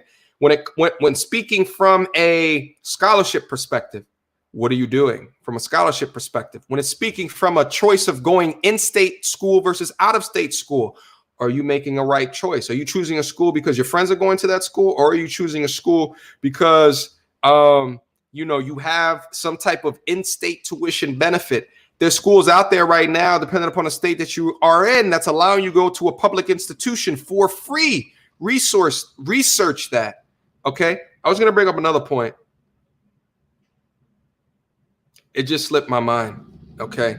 But what are you doing? There's a lot of scholarships out there. Okay. When I was going back for my MBA, trust and believe, I did it through a scholarship program. It's called cgsm.org. Feel free to go Google that and take a look at the organization. They're absolutely legit because it changed my life in upgrading the amount of income that I was bringing in. Damn, there was gonna be something else good that I was gonna hit on this college debt thing real quick. What was it? Oh, this wasn't what I was going to say, but also too, guys, there's a lot of people that think that if you go into the nonprofit route, you can just do the loan forgiveness as well. Research. Because again, it's a lot of people are reporting back that through different inconsistencies in paperwork, inconsistencies of payment schedule, they thought that they would be able to take that loan back, that loan repayment program or whatever it's called, that loan forgiveness program, and just get rid of their loans, and they are unable to do that. So do your research. If that's going to work for you. I apologize for the noise if you guys can hear that. They acting a fool out there. Okay. Shout out to Jay Dollars. Appreciate you. Okay. Let me make sure I didn't miss any super. Shout out to the Bot Factory in the building. Designer extraordinaire. Shout out. I live in New York. And once in Connecticut, the cost of living is so drastic, it's laughable. Facts. Okay. But then again, if I had a job offer in Stamford, Connecticut, and I Google mapped it just to like look around in the streets. And I was like, oh my God, I'd lose my mind out there. At the same time, you live in New York City, you can go out on a Sunday at 3 p.m. and have the time of your life. You may not be able to do that in a Stamford, in a Connecticut, but you are more in a position to build wealth in a Stamford, Connecticut, as opposed to a Manhattan, New York. So listen, this cost of living calculator is invaluable in understanding which a part of the world that you want to live in, or country, I should say, which part of America do you want to live in order to understand your how much money that you should be making to maintain a standard of living that maybe you are used to. Okay. Listen, I eat a lot of Chipotle. The place that I live right now, ordering Chipotle is like $7, okay, for a chicken. Every time I go back home to go visit my pops, it's like damn near $9 for the same goddamn Chipotle bowl. those add up after a while. Where you choose to place yourself is important. I'm not going to be the one to here tell you that you have to be in one of these main cities in order to get it. There's a lot more opportunities there, absolutely, but you have to pay to live in those cities. You understand me? Okay. Shout out to the Bot Factory. Appreciate you, my G. Let me make sure. Robert was here. Where's your super chat, my G? I just saw it. Hold on. Let me bring it up, my G. Hold on. Oh, there it is. Shout out to Robert was here. Appreciate the $10 super chat. My G. Growing up, I was told to go to college in order to be successful by my family. Got a BA in sociology with 20K in debt. Glad I learned how to do HVAC because it's helping me more than my degree. Listen, and here's the thing. Okay. We got to attack this as well. And I think this is actually what I was thinking about talking about before, but then I lost it. Guys, when you're picking your major, when you're going into college, okay, which is why I think that when you're hitting 16, 17, 18 years old, it is very important that you enlist in a mentor, okay? And you may need to pay for a mentor, okay? You may need to pay for one, but it's super important that you have a coach or a mentor, because I see a lot of folks that are choosing things that either A, they don't really want to do, okay? And this could be from a blue collar perspective. This could be, right, going to vocational school, getting a certification. This can be from a college perspective. Let me get this off the screen. This could be from a college perspective. This could be from an entrepreneurial's perspective, okay? But you need a coach, because what ends up happening is you end up picking something without the foresight of understanding the how your life what it is that you want to do in your life, okay? Or B, you're picking something that is not destined to make a lot of money anyway. Getting a BA in sociology, legit, like, what are you going to do after that? What type of job, what type of opportunities are going to enlist you with a sociology degree, okay? And of those opportunities, are you willing to sacrifice, right? Are you willing to sacrifice? Because I know of all the opportunities that are popped up in my head right now, all of them are not high paying. All of them are not high paying. So you have to ask yourself, okay, is that what it is that you want to do for the amount of money that you can earn for that thing that you want to do? And here's the thing, guys. Choosing what this is this early in your life without having coaching or a mentorship, it's a ridiculous thing to ask a 17-year-old to pick. It's ridiculous. It's ridiculous to ask a kid to pick, okay? Especially when they don't have parents that have been through it to guide them, when they don't have, right, like, they don't have the energy around them to guide them, right? Like, so you're at the whim of how good that you research things, the mentorship, the coaching that's in your life, right? And the understanding of what are your goals in your life. Asking a kid to pick something that is that expensive at that age, I think there's a degree of flaw in the system that we are not educating people on how to do that. And the fact of the matter is, it is one of the most difficult yet important decisions that you will make in your life. In your life. Let me tell you from my perspective, the beauty of mentorship, okay? I have a young man that I know, I have a coworker at work who has a son that's 17 years old, okay? And talking with me, she was like, listen, my son, you know, I just need you to, I'm just going to bring him over to your house. And then I just want you to, you know, actually, I didn't know this at the time, but she was actually going through a divorce with her husband. She ended up telling me later, but she ended up going through a divorce. So I was like, all right, cool. He comes over. We start, and it's just a weekend. We just start talking. We busting it up. We're talking about everything from girls. And, I'm trying to talk about it from things from like a life planning perspective. And, what he ends up telling me is that he doesn't know what he wants to do. So I'm like, okay, well, listen, I have some homework for you. And he kind of looks at me and his eyes kind of roll back. I'm like, I have some homework for you. I want you to write down 3 things that you could see yourself doing. By the time that we come back and we meet up later, I want you to talk about those 3 things. And we're going to talk about them specifically and see how we can try to solution and help you figure out if those are things that you want to do. He said, all right, bet. He came back next time. The top thing on his list was flying. Yeah, flying, airplane pilot. I didn't think that he was going to come back with that, but I said, well, what brought that up for you? He said, listen, he's a gamer too. He likes playing video games. He likes the flight simulator games. And he was like, I like the flight simulator games. I've always looked at, pilots in the sky and wonder how it is that they do that, and I'm like, well, guess what? My next door neighbor, two of my next door neighbors are airplane pilots. The next time that he came over, we had a 4-hour conversation. It was me, him, and my two folks that live, my neighbors. They came over and we had a 4-hour conversation, soup to nuts, top to bottom, about everything that he has to know in order to get involved in the field. Okay. Again, it's the coaching, it's the mentorship. And to conclude the story, so one of the things that we ended up doing for him is to get him free classes at a flight school to take a flight class. Okay. He ended up taking a flight class. And here's the important thing. Okay. He was no longer interested in it, but that's important. What I tell you guys on the channel, #progress over perfection, because he went out and he got the necessary knowledge to even understand that there's flight schools that will let you take $100 classes. We end up getting to them for free through my network. Okay. They'll let you just take classes to go up into the sky and fly around in a plane. He took something that was a top on his list. Okay. And now he went off and did it. And now because he went and did it, he now knew that he didn't want to do it. Not knowing is just as important as knowing. You understand me? Let me repeat that.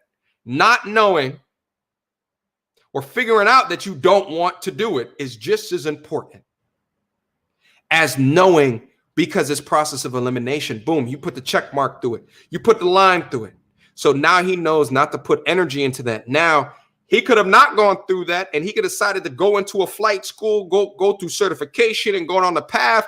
And then he would have been 3 years in all this debt. And then now he's in a quarter life crisis of, oh God, I wake up every morning and this is not what I want to do.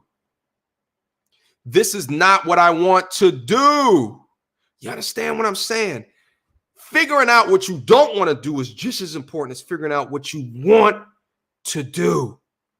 Facts. All right. Hold up. Let me go back down into the chat. Guys, hit on the like button. Hit on the like button. Would wholeheartedly appreciate that. Okay. Hit on the like button for me. I'm not sure if I'm going to leave this chat up. I don't know. I'll think about it later. Shout out to Robert was here. I appreciate that super chat, my G. Okay. I appreciate that. Let me go back down to the bottom of the chat. I say all this information for you guys, not to try to boost something that I'm doing up, but I'm trying to help you understand the power of coaching, the power of mentorship. Okay. And the criticality of being young in your life, focusing on your why, your purpose. What are the things that you're doing to establish your life? What are the things that you're doing? Not focusing on the shit that doesn't matter. Not focusing on not focusing on who's the most popular in my school and what are the things that they're doing. Let them burn out. Let them burn out. Focus on continuous learning. Focusing on doing things that will tell you what you don't want to do while figuring out your why, your purpose. You understand me? All right, guys. So listen. I had a whole bunch of shit that I wanted to talk about. I didn't even get there. All right, guys. So listen, holy shit, we are almost 2 hours into the cast. All right, guys, listen. How about I'm going to open up the phone lines. I'm going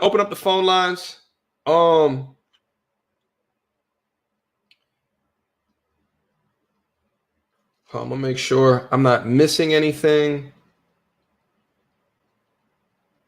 Oh, shout out to the subscriber count. I am now over 13,800 subscribers. That's over 20 or 30 since I've started this cast. That's so crazy. Yeah, it's gaining steam on here. All right, guys. So listen, I want to allow people to call in. Here's the thing. Last time that I do this, I said, hey, let's do 4-minute call-ins. And I think I said 3 people, and we ended up going a 5-hour stream last night. I want to keep true to be able to help you guys in the quickest amount of time. I want to be able to help you to the best of my ability, but I want to keep it short and I want to keep it succinct.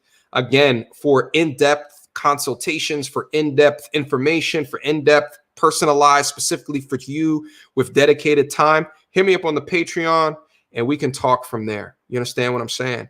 Shout out to Aim for Greatness. When can we call in? I would like to provide value. Leave it down in here below. I think I might do like the first 3 to call in. We could talk about it from that perspective. And then also I got to limit the time because I got ish that I want to do later tonight. Everyone that's down in there, like the stream, would wholeheartedly appreciate that. And I appreciate the $5 super chat, my G. And Dow, I appreciate the $5 super chat. This is spot on. Did a science enrichment program in high school. Oh, those are important. Solidify my decision is pursue medicine now. Fantastic. And here's the thing. I had a virtual reality. It blew my mind. This is back when the Samsung S7 came out, and it came with like this virtual reality tool, and you could just strap your phone in there and you can play with the goggles. And one of the things that you can download that was like this virtual reality video of doctors operating in an operating room. And at the time I was thinking to myself, how powerful is it that before you can walk into an operating room, you can put on goggles, virtual reality, step into an operating room and look around as if you were in the room. And then just from that, just to see and assess if this is something that you're truly interested in. Because I'll tell you one thing, there's a lot of people that had families that wanted them to be a doctor. They wanted them to go through medical school. They wanted to go through law school. And they ended up doing that, incurring all this debt that they have to pay off through the income that is generated from those programs, but they hate their life. You don't want to hate your life. You do not want to hate your life. You understand what I'm saying? So what are the things that you're doing to generate enough information to understand and reduce the risk of you hating your life? Facts. And Dow, thank you so much for the $5 super chat. One more super chat before I open up the phone. Oh, we got a whole bunch that's down in there right now. Shout out to Devin Miles. Thank you so much for the 5 Canuck bucks. Dope stream, MTR.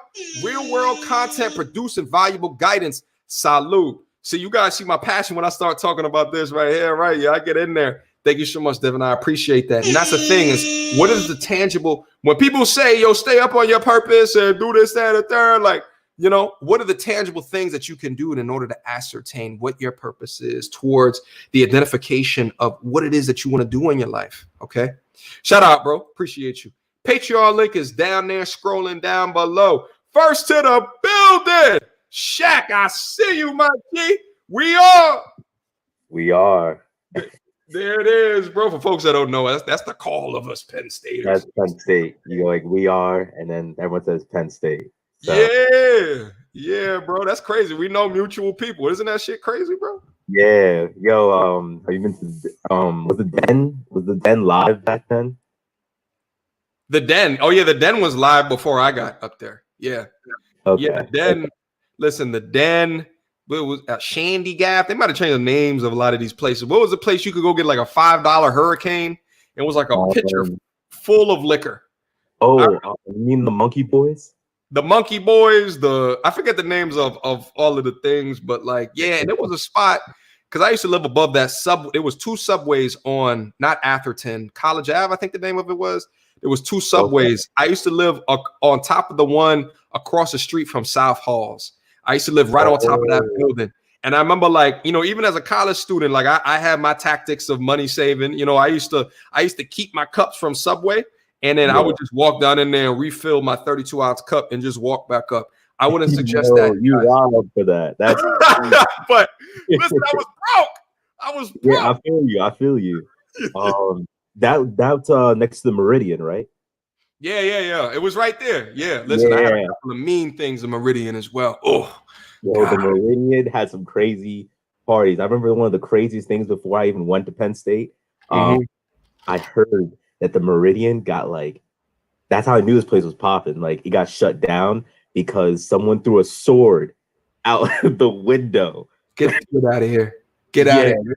Sword that went out the window and everyone quit. It was crazy. Yo, listen, when I was at Penn State, we got voted #1 party school in the nation at the time. I think Playboy voted us, or some institution voted us #1. But I'll forget, like, I was in the Meridian one day and I walked into the elevator and there was shit and throw up in a corner. And that's when I was just like, yo, I'm not made for this party life in the way that it is. You know what I'm saying? Like, I've seen some crazy. I need to do a whole cast about how crazy Penn State, how crazy of a party school Penn State was. Anyway, my G, I wanted to get into the content of today, and I know that you had a path that you wanted to share. Anything to share to enlighten the folks, bro? So yeah, so like I said, a lot of my friends and people who I know who graduated the same year, well, not really the same year. So I'm gonna tell y'all right now, I actually graduated late. So I started in 2010 and I graduated 2016. July, my first couple of years, I was partying a lot, and I was, I just didn't know where I was going, but at the same time, I always knew in the back of my head that I was going to become successful. I didn't really know how. I just had that determination. So when everyone was graduating in 2014, mind you, by the way, you're gonna get a lot of people along this path, not even on this path, but even before the path, you're gonna get a lot of people who will just doubt you, right? Like, so even when I had goals in my head, but I wasn't really acting on it, I just had dreams. A lot of people were just making fun of me, saying, "You're lazy, you're this, you're that, you're never gonna do it." But I always just laughed, and that's just my personality.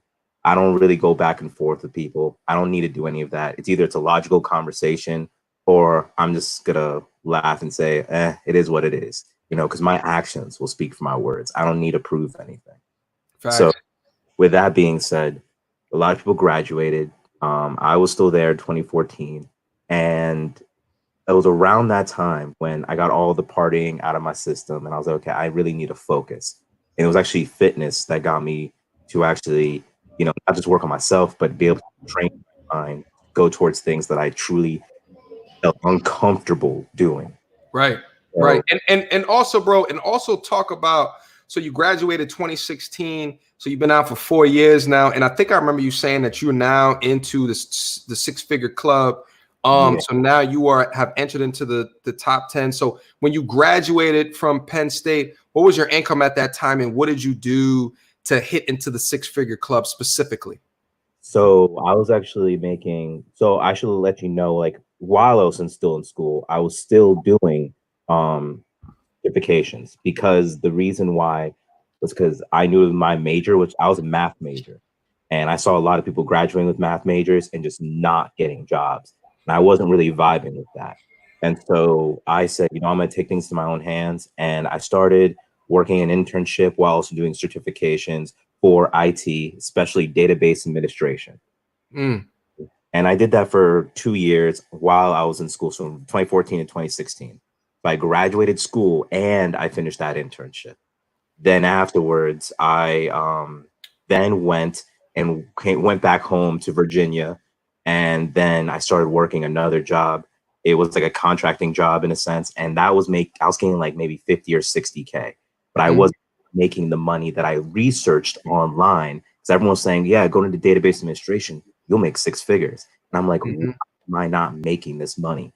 And then everyone, my fraternity brothers, everyone was like, no, come on, like, you're young, you need to go up the ladder. But for some weird reason, I told myself, no, I'm not going over no ladder. There's people out here in the world like Oprah, Michael Jordan, Elon Musk, Jeff Bezos, who said, no, I'm not going down the traditional route. I'm going down the I choose I want to be. And if they made it and they became successful, why can't I? And so I told everyone, saying, no, I'm going from 50, 60K straight to 100. And they were, you're tripping. And so what I did was, for 2 years straight, and this is kind of the sacrifices, it's not really as easy as you guys think. There's a sacrifice. For 2 years straight, I left social media. I was barely texting anyone. I did not go out once for 2 years straight. And I basically was constantly working. I was working like maybe 60 hours a week, so that I can still have money, however, still be able to pay off certifications, pay off my bills, and all of that. So I was still at home, but I was also taking care of other family members. So I was doing all of that for 2 years straight. Then I finally got a job offer, and I went in there. And this is the mentality: if you go for a job, this is the mentality, in my opinion. MTR, you can always be able to butt in and tell me otherwise.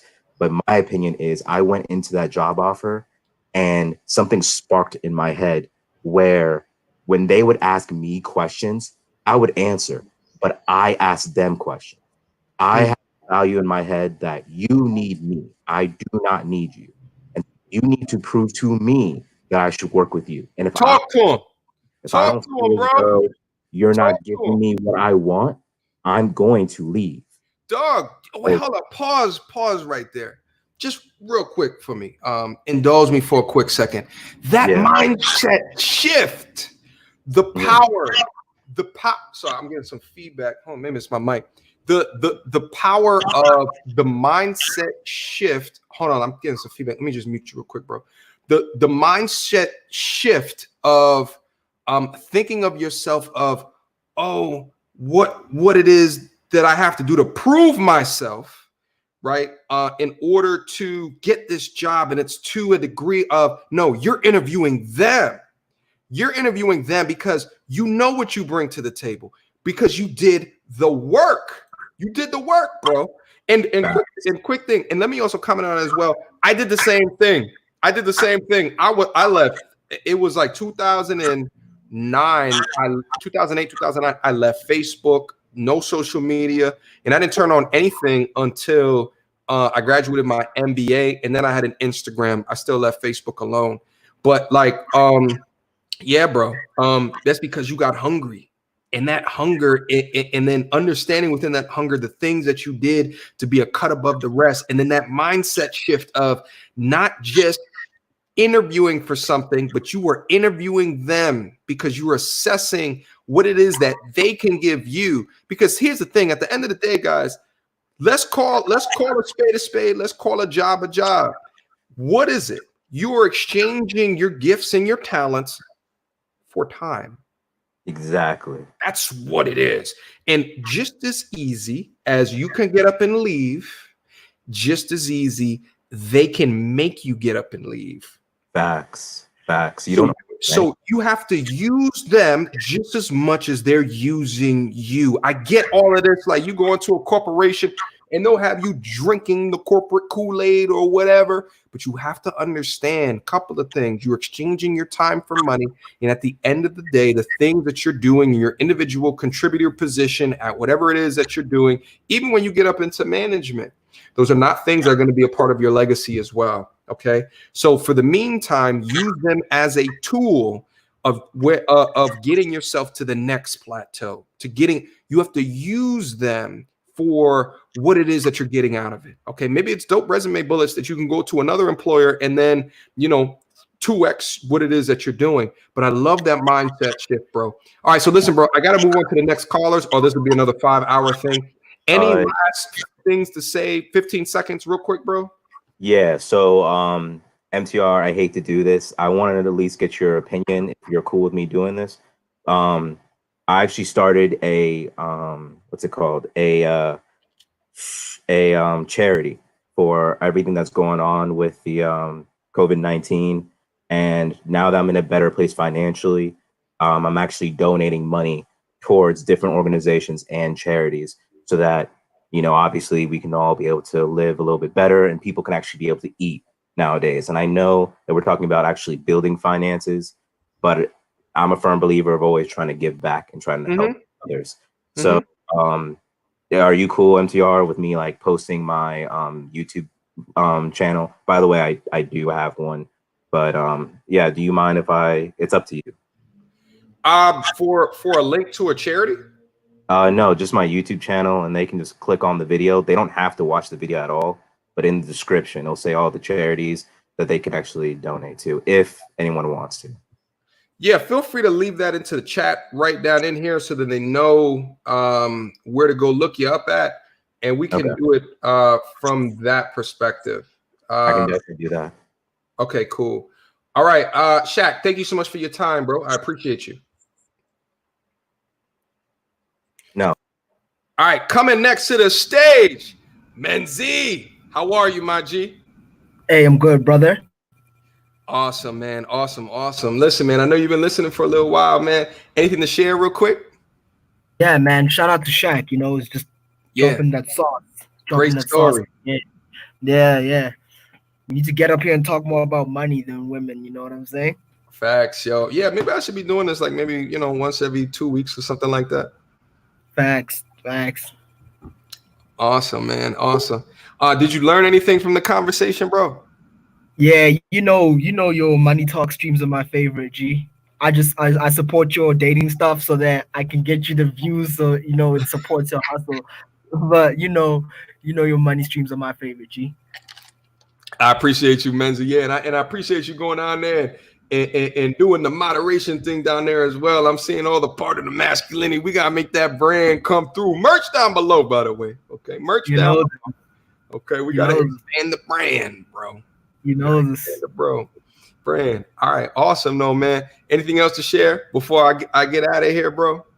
Yeah, so let's talk about this whole. Okay, so this vocational professional thing, right? So my background is right. So I've got like a 50-50 kind of thing. So I've got technical certification in audio engineering and also art qualification, so like basically songwriter and producer. But the crazy thing is, look, right, technology has the ability to disrupt anything and everything, eh? Like, let's just like talk facts right now, is that especially when you're working in a quote unquote non-essential sector of the economy, is that like anything can happen.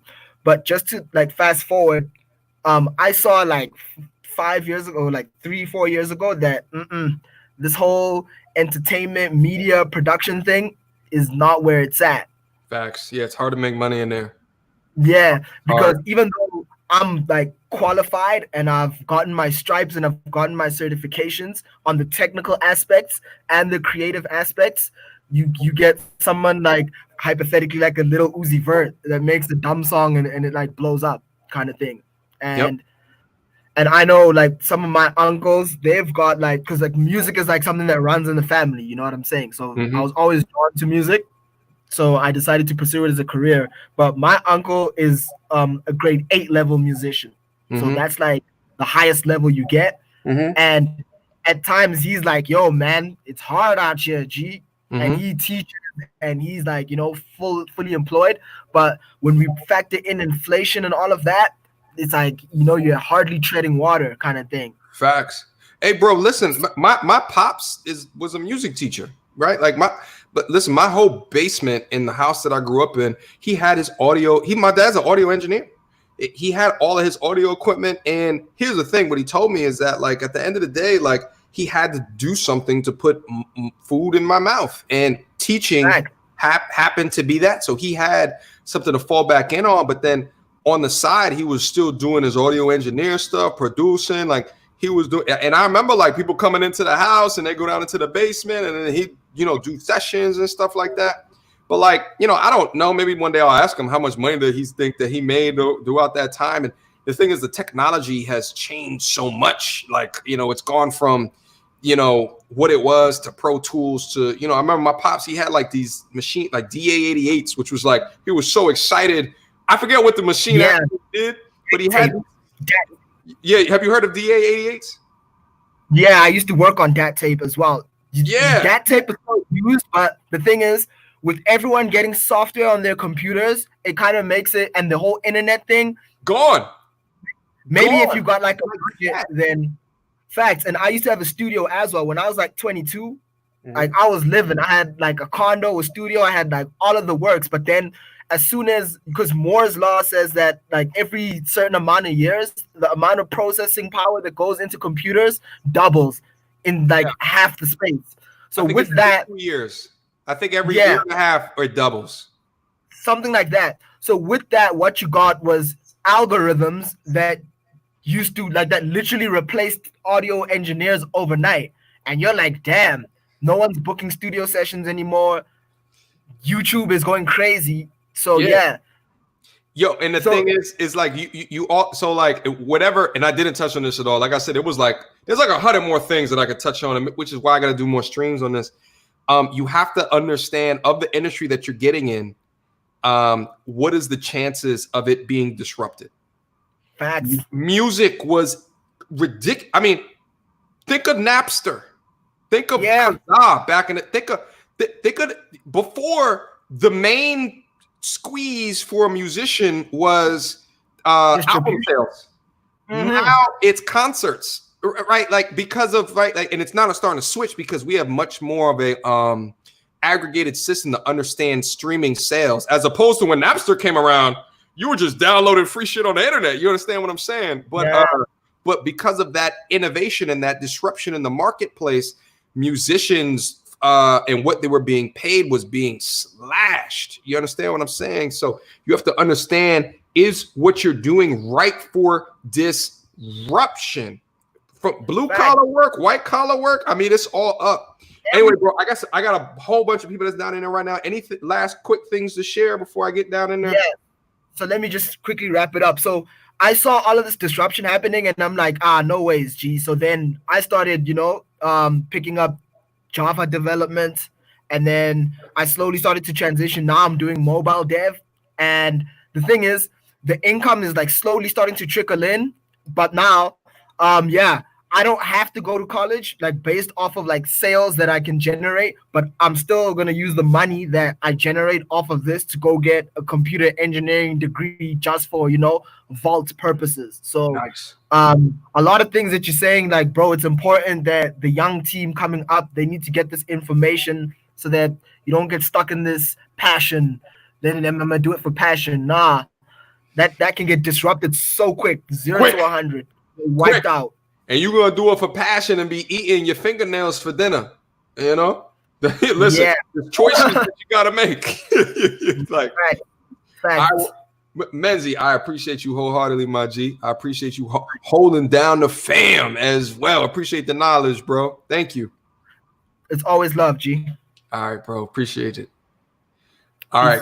Coming next to the stage, and thank you so much to Dr. D. I saw this not in here, but I forgot to re-bring it up. Dr. D, appreciate the $10 super chat. What's up, my man MTR? Keep up the great job. I'll try to do the best that I can, my G, Dr. D. I appreciate you. All right. Coming next to the stage. Who's down in here? Hold on. Okay. Coming next to the stage. Kyle Savage, Red Recovery. What's good, my G? How are you? I'm all right. I just got a dummy battery, and it's not the right one for my camera, so I have to order another one. What you might when you say dummy battery, you mean the battery that plugs into the wall? Yeah, the adapter. No. It may not be the wrong one. I had that same problem. I returned mine.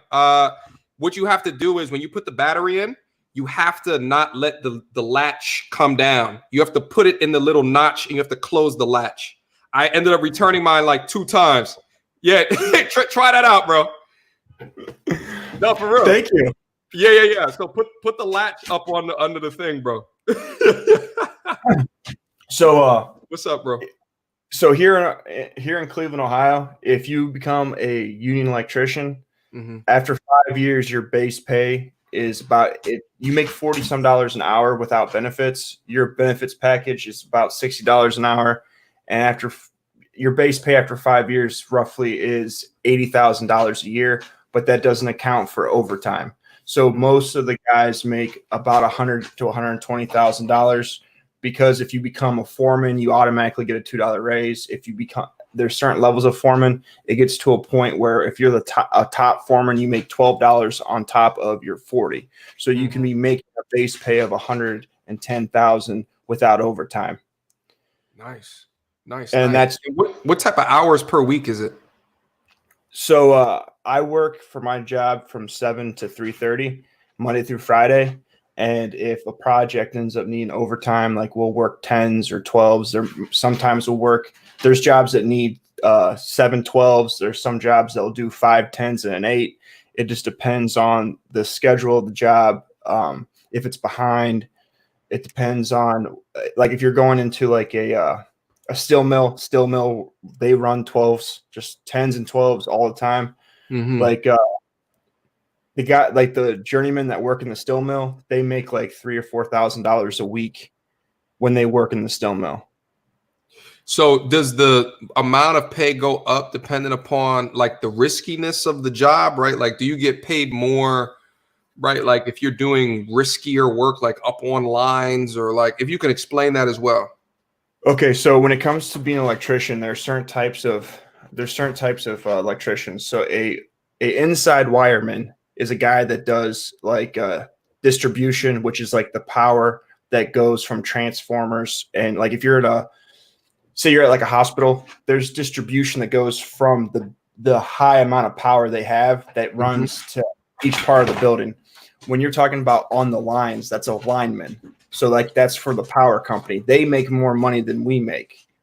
So depending on what specific type of electricity you do, you make more money. Like the only other trades here in Ohio, here in Cleveland, that make more money than the electricians are the elevator union and the pipe fitters union. The pipe fitters union makes like 50 cents to $1 more, and the elevator union makes like $5 more, $3 more, something like that. Yeah. And it sounds like a relatively disruption-free occupation in the sense that, number one, it's union-based, and then number two, we're not creating robots to do lineman work, right, or electrician work. Am I understanding that correctly, or let me know, bro? Well, yeah. So when it comes, so the unions aren't as strong as they used to be.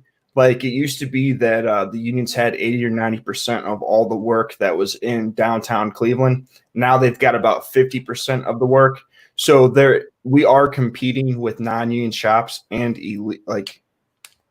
illegal immigrants that are here, that are also in the construction fields when it comes, like not so much with electricity, but with like other trades.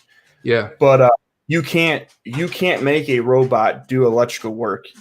Like you can't do it, because a lot of electrical work is experience and being able to solve problems. And a robot isn't going to be able to do that. Like, for example, what might take me 20 minutes to do could take my foreman maybe 10 minutes to do, because he's done it for so long. He knows little tricks that I don't know. Facts.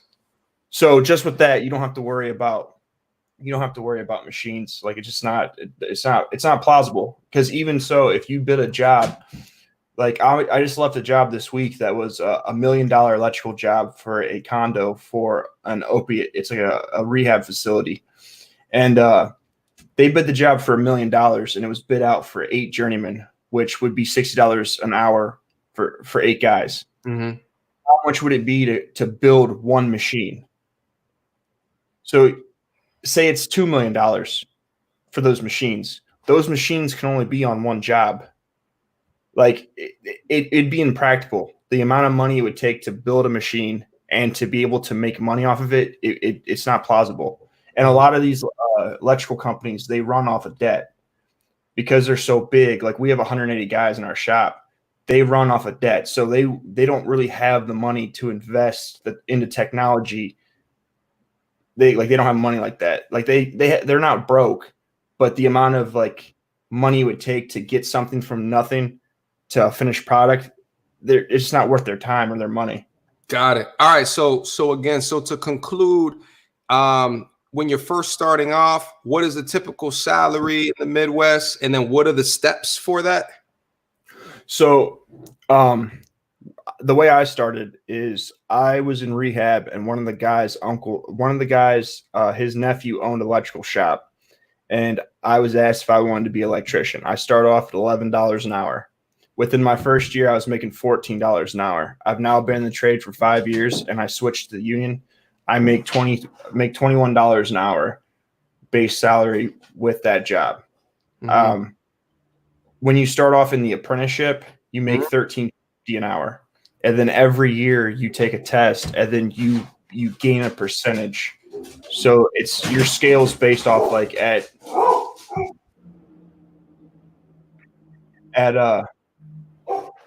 like, I think it's 5th year, you're at like 80% or 70%. Like it just goes based off of they have a scale set up for every year that is a percentage of what a journeyman makes. And they do that because they pay you to learn. Like they send you to school They teach you on the job.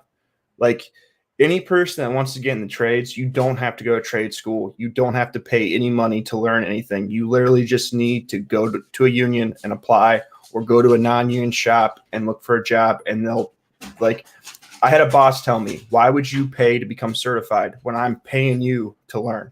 Facts. Yeah, and use them to learn. And let me ask you, so it sounds like to me, if you can go on that path, like let's say you start out at 18 and you're going on that path, it sounds like you could be in the journeyman apprenticeship done and then making six figures by the time that you're 28, 29, or 30. That's what it sounds like, about, right? So before that, so the apprenticeship is 5 years. Okay. It's a 5-year apprenticeship. If you get in 18, you'll be making 100 grand before you're 24. There it is. Before you're 24, 100 grand. The reason that it took me longer was because I was newly sober, so I went non-union, so I wasn't part of the apprenticeship. 2, to get into the apprenticeship, you need a GED, and I'm a high school dropout, so I wasn't set up to do that. But now that I'm in it, and I knew what I was going to do, because like when I got sober, I didn't know anything. I didn't know anything about what I wanted to be or what I wanted to do. So once I figured that out, things started to move smoother. That's what's up, man. Well, listen, man, that's fantastic information to impart upon folks. Because I'll tell you one thing, I didn't know by 24 in a medium to low cost of living city, you can make six figures working what sounded as if 40 hours per week in that position. So that's fantastic information, bro. Listen, I got a bunch of other people that's down into the chat as well. So let's move on. So anything to share real quick before we get so the one thing about when you learn a trade is you can always do the trade outside of work. So the amount of money that you make is almost endless. Like as long as you're willing to go work, there's someone that needs something done. Yeah. There it is. There it is. Yeah, it spills off into other avenues as well. Kyle, thank you so much for coming through and dropping the knowledge, my man. I didn't know a lot of that stuff as well, so I learned something here today as well, man. So thank you. All right. Savage Red Recovery. You streaming tonight, bro? I'm going to if you don't do another 17-hour stream like yesterday. Shade. You're shaming me on my stream lengths. Oh. I have to. Well, if I'm going to do it after you, I have to wait till you're done. And if it's 2 o'clock, it's too late. No. I promise you it won't be till 2 o'clock. I promise you. All right. We're 11:12 now. We're gonna click over to Kyle's channel for the after party. All right. I appreciate you, my G. Of course. Peace. All right, guys. Listen, coming next to the stage. Aim for greatness. What up, my G? Oh, what up? What up? Can you hear me? What up? What up? Loud and clear. It's your first time to the show, right, bro? Yeah, pretty much. You could say so. I'm pretty much new to the whole set in a way. Okay. Well, listen. There is a bit of a hazing process that I put newcomers through, and it's always a simple question. How did you first come across the channel, bro? If you don't mind. Letting us know how you came across the channel. The way that I came across the channel is kind of interesting because I generally watch like a lot of things that have to deal with relationships and comedy. And one of my favorite comedian of all time is Patrice O'Neal. And you made like a video of him, and then from there just kind of trickled on, and I would watch it here and there. And then now I've been more of a, consistent viewer per se, just soaking in some things and just watching, just certain things on the channel that really. Well, listen, man, you more than a watcher. You are now a contributor. Okay, you are now a contributor. Oh, so I appreciate you coming through, my G. Oh, no, because this is value that's being provided, and you have to recognize real. Yeah. At the end of the day, you feel me? So, and the thing is like where I'm from Newark, New Jersey, and there's not a lot of people that have this particular mindset. And I feel that there are a lot of people that are even more lost, especially in today's society with so much information out there. It will leave you confused. You see what I'm saying? Yeah, So too much. it's real easy to get lost of just Yeah. researching and just lost in the web without not even having it's already hard figuring out what you want for your life. Now with all of this at you, you're really not going to know how to move. Yeah, exactly. It's almost as if there's too many options, right? Like, Yeah, so we're here to help those that have too many options, as well as those that can't even see what options are actually there. And also, real quick, Black Curls, shut up. Okay, we're not going 5 hours. Shout out to Black Curls. They stay trying to jinx me out here. Black Curls, show some respect. I see. But I just wanted to pop in real quick and just kind of give a few facts, because after listening to your story, since today was my official first time listening to how you reached the point that you are, it's different from my side of the view. And I was reading some of the comments, but I was not responding to none of them, just to kind of get an idea where people's coming from. And I just kind of wanted to share how I'm kind of making it from my angle, because I'm completely different. I grew up in a household where you're always told that you have to go to school, get a degree, and just find a job, stay there, whatever. I did that, but the problem with me is that I wasn't good at school. I did enough to make it to college, and at that, I just took a graphic design course because I was good at art, drawing, but that didn't turn out to nothing. So it's like I was able to make it from pretty much nothing, like having low paying jobs in a sense, you see. So you came from, because it seems like you like school, you see, but not everybody have that ability. You see what I'm saying? Like not everybody can do that. I'm gonna say that I don't like school. I do not. I'm keeping it funky. I'm keeping it funky. It was just I was living life, and I started to fill and check the boxes, and you know, I knew that, okay, college, like more people in general make more money, but like trust and believe, but I understand the value of continuous learning, right? Like, and I'm not going to be the one to hear say, like I was saying at the top of the cast, like how many educated dumb people do you know? I know a lot. Yeah. Their education is high, but they don't got no street smarts. They don't know, like, right? Like they're just confused why bad things happen to them because they just don't understand how this world works, right? And that's facts. But I say that to say though, bro, is that I understood the value of it, so I'm willing to tolerate the bullshit. But understand, like on my graduation day of undergrad, my pops was like, "So what are you gonna do next?" And I'm like, "I am never going back to school ever." But I got to a certain point, and I was like, shit, this NBA thing. I'm looking at what these people are making when they're coming out of NBA, and like, I'm like, for 2 years investment of my time in my 20s, where I can move anywhere in the world right now. You'll make that sacrifice. You see, for your goal, you'll do what you got to do.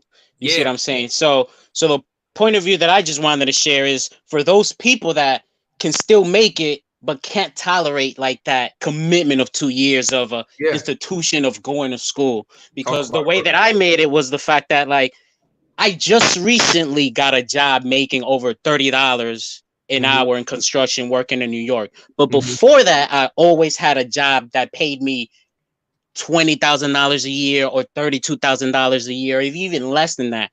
But even making that much, I was still able to accomplish that. I was able to wholesale 4 to 5 different properties.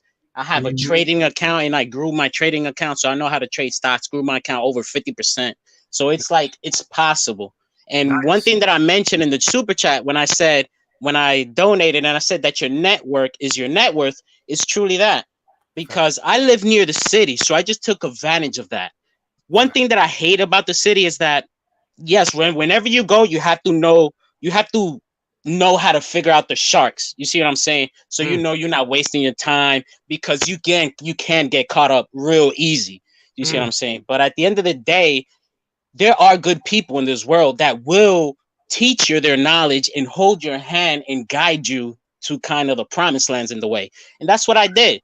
Just going through a lot of networking events, shaking hands, meeting people. You can find a mentor, because a lot of people have questions of how you might find a mentor. Like me, I'm an introvert. If it's up to me on some real shit, I'd rather stay home, play Call of Duty all day and do shit. You feel me? But at the end of the day, add me, bro. Oh, hell yeah. But the thing is, doing that, you're not gonna accomplish your goals. You see what I'm saying? Like, you're not gonna accomplish your goals. Unless your goal is being ninja. Yeah, right. So listen, bro. So But just real quick, let me just comment off of that real quick, bro. I wholeheartedly appreciate you sharing that. Okay. And the reason why I do is because there's so many ways to get it. But here was the basis that his basis, Aim for Greatness's basis was through his network. Okay. He is intentional about who he keeps in his vicinity. He is laser tight and focused on who is around him. And listen, I already know from where you from in Newark, you got a hustler spirit and a hustler's mentality. I can hear it in the way you talk. You understand what I'm saying? But you did it in a way that made it work for you. And that's the thing, is like this education thing, it's just, I can tolerate it, right? Like, and I was doing it for an end goal in mind, but look at me right now. Okay. I got a YouTube channel, right? Like, I didn't see this to happen, but and I always knew I had an entrepreneurial sense and I knew I had a creativity sense, but I knew I wanted to go. I knew corporate was a way that I could get there to get enough financial backing to do YouTube comfortably. You understand what I'm saying? Absolutely. So how many revenue streams do you have, my G? You don't have to talk about the amounts in each, but just how many different, right? If you could talk about that. I have 4 revenue streams about right now. One through real estate, my day trading right now, since I can't go to New York and work, since all construction sites are closed, I've just been managing my account pretty much and just generating income daily that way. Yep. And I currently have 2 dropship stores, but I don't control them no more because my network taught me in a way that as a creator, you have to look at yourself as a god, as a man. We're supposed to create. And just create once and get paid forever. So I created 2. So all my businesses are like that. So the drop shipping stores that I have, I pretty much created them. And I have my boys pass it on and I collect royalties. Send me a check every 6 months and I'm good. And I ain't doing nothing. You see what I'm saying? That's it. That's it. That's all I do. As far as for real estate, I just have one rental company. One rental property, I'm sorry. But besides that, I started wholesaling. That's what generated me all of this, the snowball effect. You do one thing, paid off on my college debt, and then I just took off from there. But if it's something that's important, you have to know how to sell. I'm sorry, sales is everything. You have a YouTube channel and you had to sell yourself for the content that you provide. It's what it is. You have to sell yourself to a female so she can purchase you.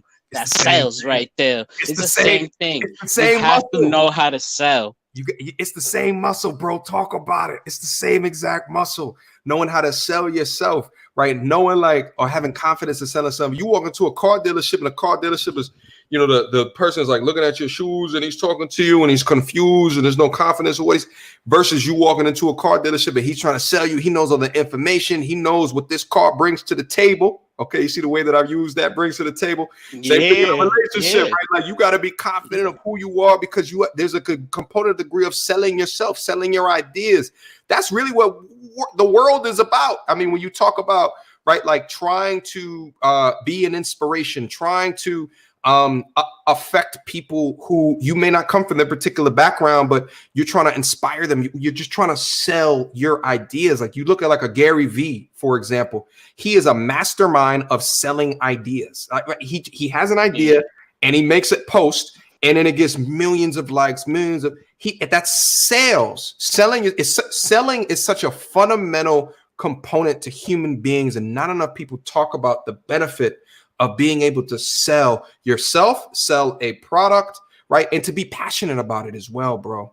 Fantastic points, man. Yeah, definitely. And that's pretty much just how I've revolved everything around me. You see what I'm saying? Just growing that and just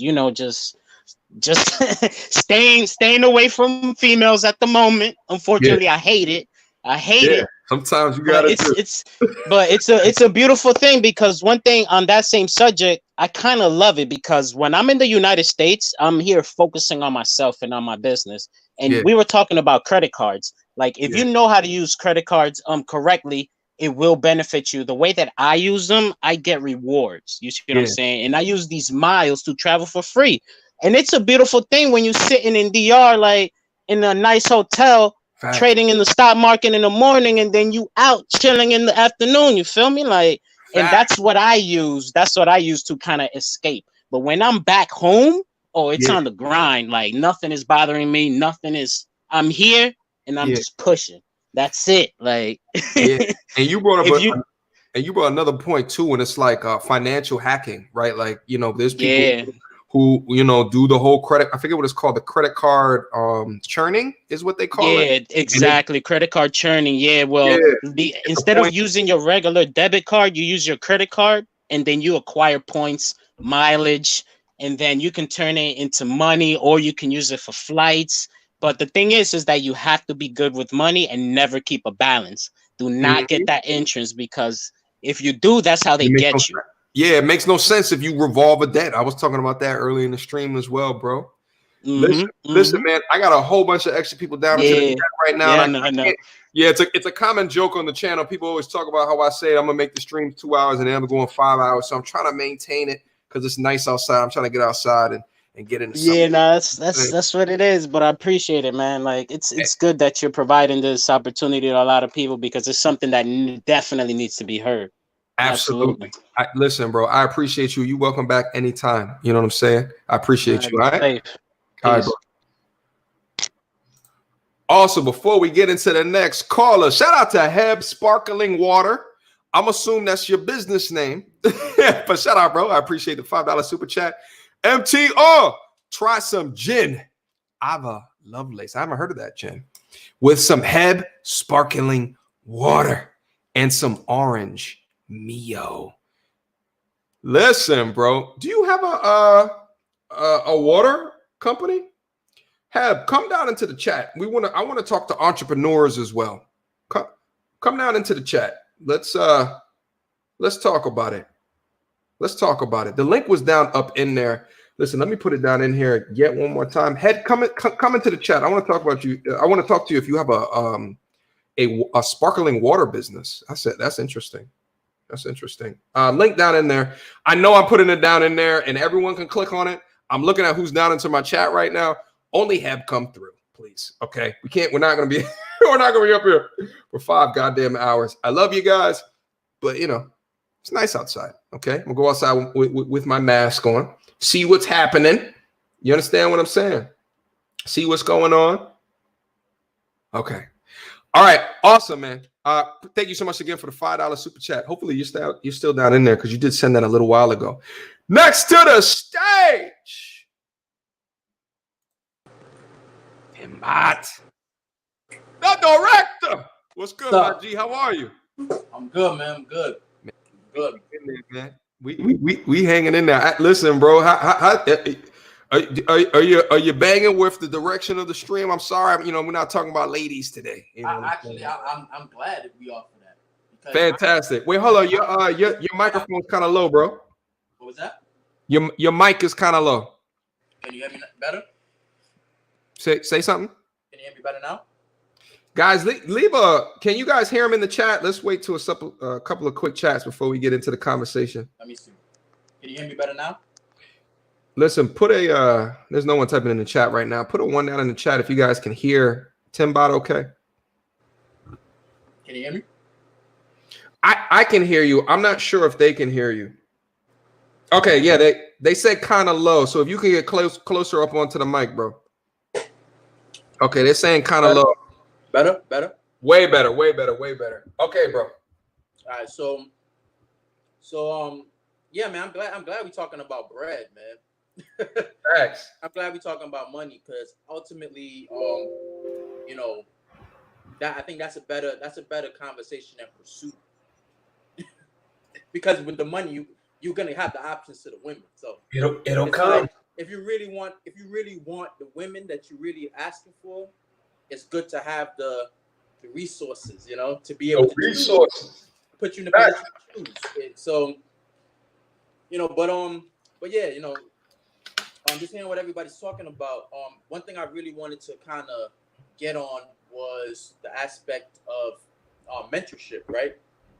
And like, I'm also in the 6-figure bracket, right? I'm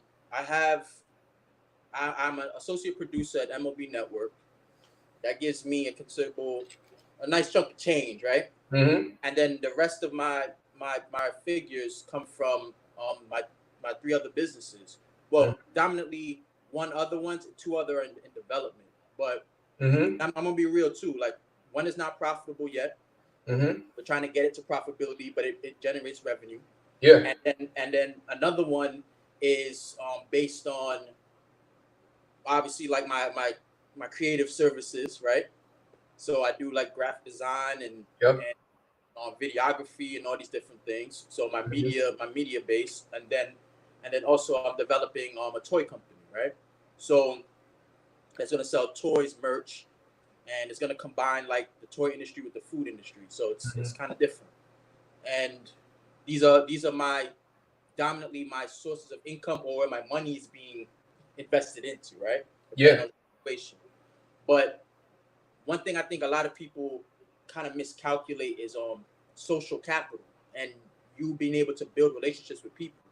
Like there's something I've always been told is that, and these are amongst my peers too, you're only as successful as your 5 closest friends. So Facts. So you need a strong network of people, relationships around you that in order to grow your business. Because a lot of times we hang out, we want our best friends and the people we closest to understand where we coming from when it comes to like the social and financial development, but they just can't get on board. So you try to bring them along, but they actually become dead weight. Facts. Anchors. So, definitely anchors. So I've always had a mentor since I was in my early 20s. I had a mentor who I met at the very, very early stages of my career in terms of being a videographer and doing special effects and stuff like that.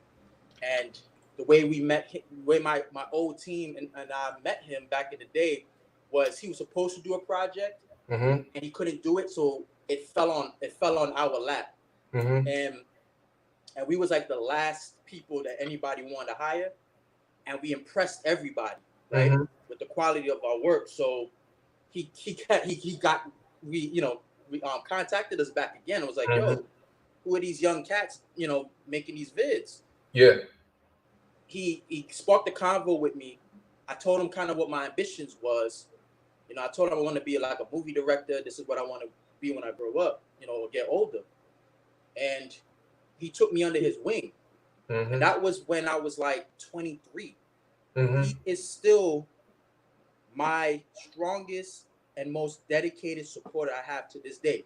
The reason why I even have the MLB associate position is thanks to my mentor. Because my mentor is the relationship that was able to get me to be able to get into the door. I still had to have the resume. I still had to have the skills. I still had to have the ability to be able to get the job.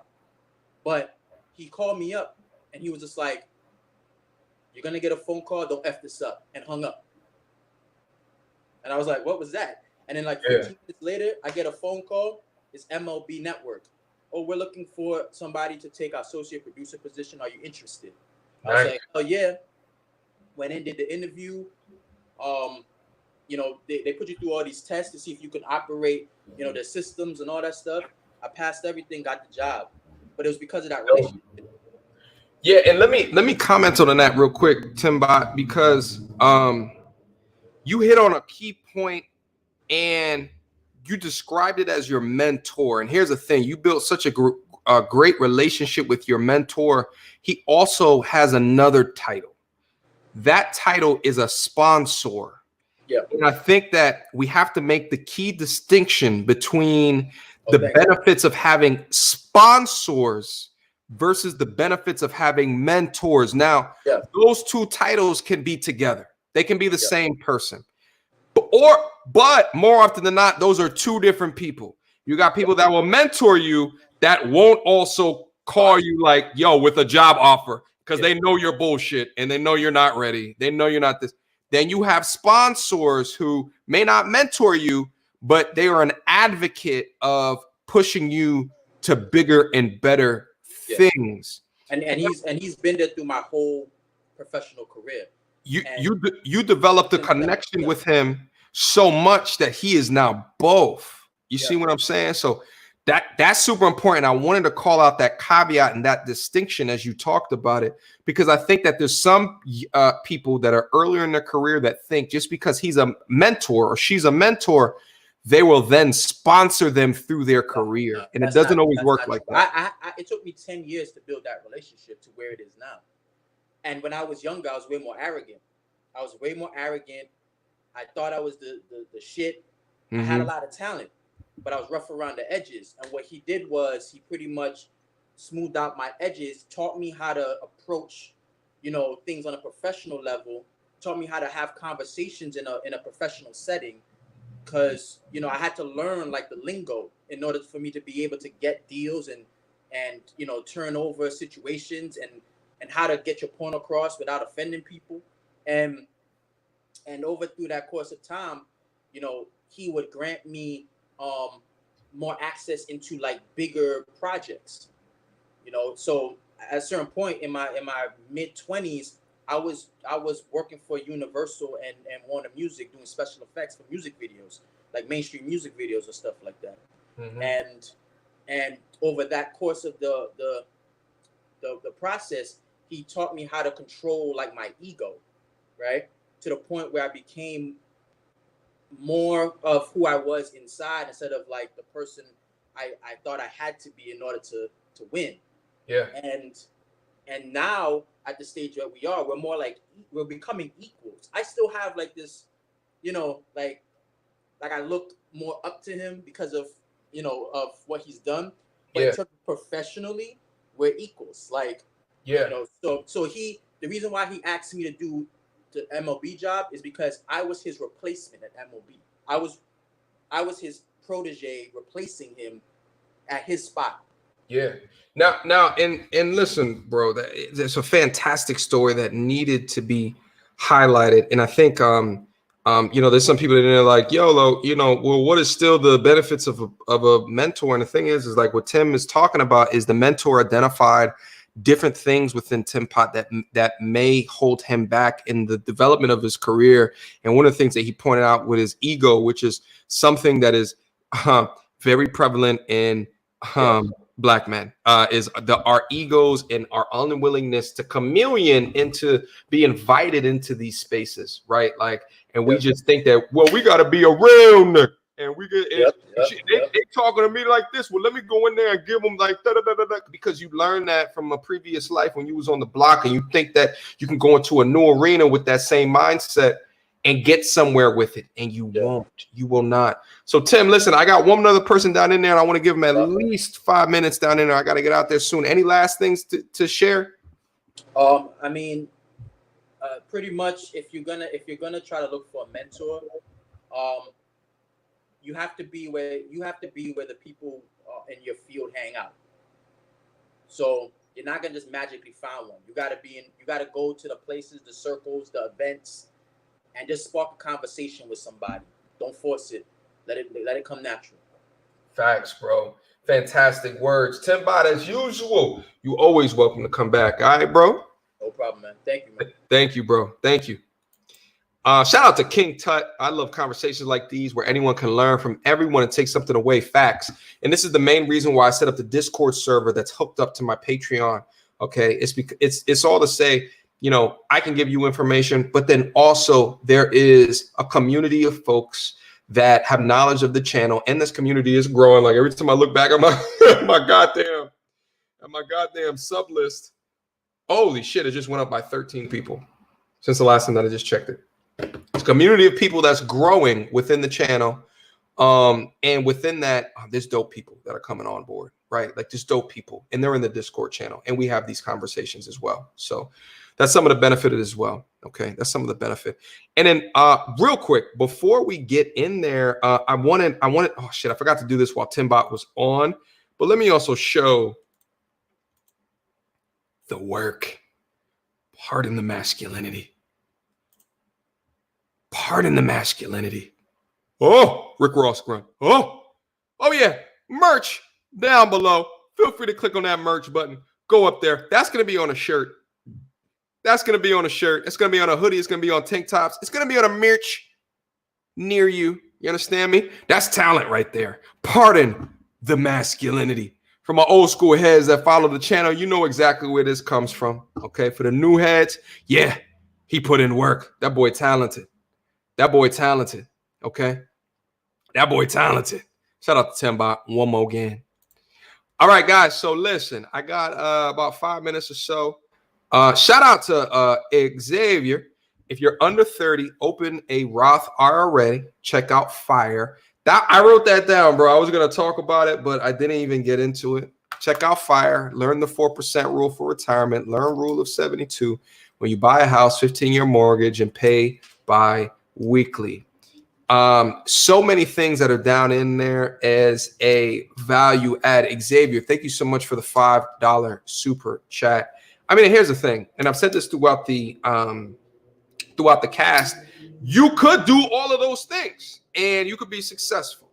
But the thing is like, and the reason why financial advisors are financial advisors is that they are more equipped to understand your particular and identify your particular situation and then instruct you forward. You understand what I'm saying? So, but yeah, all of these things are all positive things in the right direction. You understand me? Thank you so much, Xavier. Thank you so much for $5 super chat. Oh, wrong wrong sound effect. Thank you, bro. Appreciate it. All right, listen. Last coming to the stage. We got 5 more minutes left. Lawrence guy. What up, my G? Hey, can you guys hear me? Loud and clear, brother. Loud and clear. Okay. I don't know why my camera is not coming on, but I'm not going to worry about that. We don't have much time. I just wanted to throw out a couple of things real quick. Mm-hmm. I know we talked about real estate. Real estate is always a good, solid base to start. And you can make some quick money, contrary to what most people believe. Mm-hmm. But I also wanted to talk about acquisitions. Okay. There are like 36.2 million businesses out there, small, medium, large, that are always looking to sell because the owner's ready to retire, health issues have come up, etc., and so on. If you want a quick way to own a business without actually having to build it from scratch, you can look for something in the field that you enjoy, then go to that owner and you can organize a seller finance deal in which you can take over that business and pay him a little chunk on the side over time where he's bought out, and you got yourself an instant business and you can build it the way you want from there. Mm-hmm. Also, there's another option. If you don't want to go that route, if you have business management training or logistics training or something along those lines, you can actually rent yourself out as an independent consultant, and you can make 6 figures like that. And within a year, easy. You go in, you got distressed businesses. The owners don't know how to run it properly. There's cash flow issues, management issues. You come in, you fix it, boom, you make that money, you get out, you move on to the next one. Then there's also the aspect of there's a lot of people out there, believe it or not, who are actually interested. They have the same issues as a lot of the guys do about money. They're willing to barter. You understand what I'm saying? I have real estate. Okay. Mm-hmm. And I currently live in a 3-bedroom, 2-bath house. Mm-hmm. Okay. Now here's the interesting part about it. The money I make from the real estate as passive income, you would assume would go to pay for the house I'm in. Mm-hmm. But it doesn't, because what I'm doing is I'm renting the house instead. And what I did is I found an owner who owned multiple properties. Okay. You mean renting out the house? The one I'm in right now, I'm renting. You're renting the house, or you're renting out the house? I'm renting the house. Okay. That's what I'm trying to explain. Okay. So I have multiple properties that I'm bringing cash revenue in. Now, what I did is I found an owner who had multiple properties, but he didn't know how to move them, put people in it, rent it out, etc., and so on. So the deal I made was a barter deal. You let me live here rent free, and I take care of your little aspects on the side of getting people mm-hmm. to rent your properties, etc., and so on. Because mm-hmm. I didn't want to buy a house where I'm at now, because this is not the ultimate place I want to put roots down. Mm-hmm. So I saw no point. So I saw no point in actually owning it, if that makes sense. Mm-hmm. Okay. So the way it worked, and like I said, you got to hustle a little bit. You got to find people who need help, don't have the cash flow. You work out a barter deal, etc. So like I said, with me, the way it works right now is that I'm in the house paying no rent because it's compensated by the work I do for him on the side, which only takes me, I mean, in all honesty, I put out maybe lucky if I do 5 hours a week for him. And I've already closed 2 deals in which my rent is actually covered for the next 3 years. I don't have to pay nothing. Yeah, no, that's a new version of house hacking. You know what I mean? Yes, it is. It is. So last question, and we gotta wrap it up. So how did you find this person? Is there like a resource that other people down into the chat can utilize to find people that are going through stuff like this? No, there's not. Actually, in all honesty, it's networking. It is what it is. The best way, if I had a suggestion, the best way I could suggest is joining real estate investment clubs, and work it out through that. I know what I'm saying sounds a little odd because I'm not explaining it in this broader scope, but I've done it and it can be done. Now, whether other people are doing it, I don't know. To be honest with you, I just know what I worked out now and what I negotiated through lease options, contracts, etc., and so on. And he's happy. I'm happy. I got some place to be without stressing out where my cash flow is. So all my residual income is going to the 44 acres. I'm planning to buy to build what I want, as opposed to buying something that eventually I'm going to turn around and leave behind, and I won't have to worry about whether or not I have to find renters for it or anything like that. That's not my concern, because I primarily focus on commercial more than I do residential. Yeah, so I mean, it sounds like a nuanced situation, a way that you networked into, right? Like it sounds like nuance. So if there's no tools to get, like, to call out as something that someone can like link up person A who is in a house and is going through something like this, looking for a room, someone to rent out their stuff but take care of it for free, and person B that is willing to step into that, is no like verifiable way to be able to do that consistently. But your advice to people is to, just think creatively about the situation that you're in order to understand, right? Like whatever your goals are, whatever that you're trying to get, and just think creatively on how to get there through different hacking techniques. Absolutely. And the reason I threw that, and the reason I threw that out is not so much as it being a thing for what do you call it? Not necessarily a thing for income building. I threw it out there because earlier in the chat, I was looking at a lot of people who were in cities and locations they didn't want to be in. So this might be something they can use as an option to move out faster than what they could have. Does that make sense? Okay. Yeah, no, it makes a lot of sense. Because I know. Yeah, because it goes down into being able to sell your ideas, being able to sell your value, be able to sell your worth. You understand? Because at the end of the day, someone who is not looking for extra ways and creative ways in order to earn additional income or reduce their monthly expenses won't probably even think this creatively about something. You understand? So that's why I wanted to throw it out, because like I said, there were people who were talking about being in Brooklyn and New York and a couple of other places, and they're like ready to go now, but the cash fund's not this. This is something to look into. I can't guarantee it'll work because, like I said, I don't have stats. I know what I've done. Okay, and like I said, I haven't seen anywhere or any place else that's been able to do what I've done. But it's something to put out there for people to at least consider. And it might work for them the way it worked for me. I mean, there's no bad ideas. You know what I mean? So if you can swing it, then give it a shot. Facts. But I definitely wanted to bring up the acquisitions thing and buying businesses, because you can do a lot of that with no money down. You would be amazed at how many sellers are looking to do seller financing because they're just ready to get out.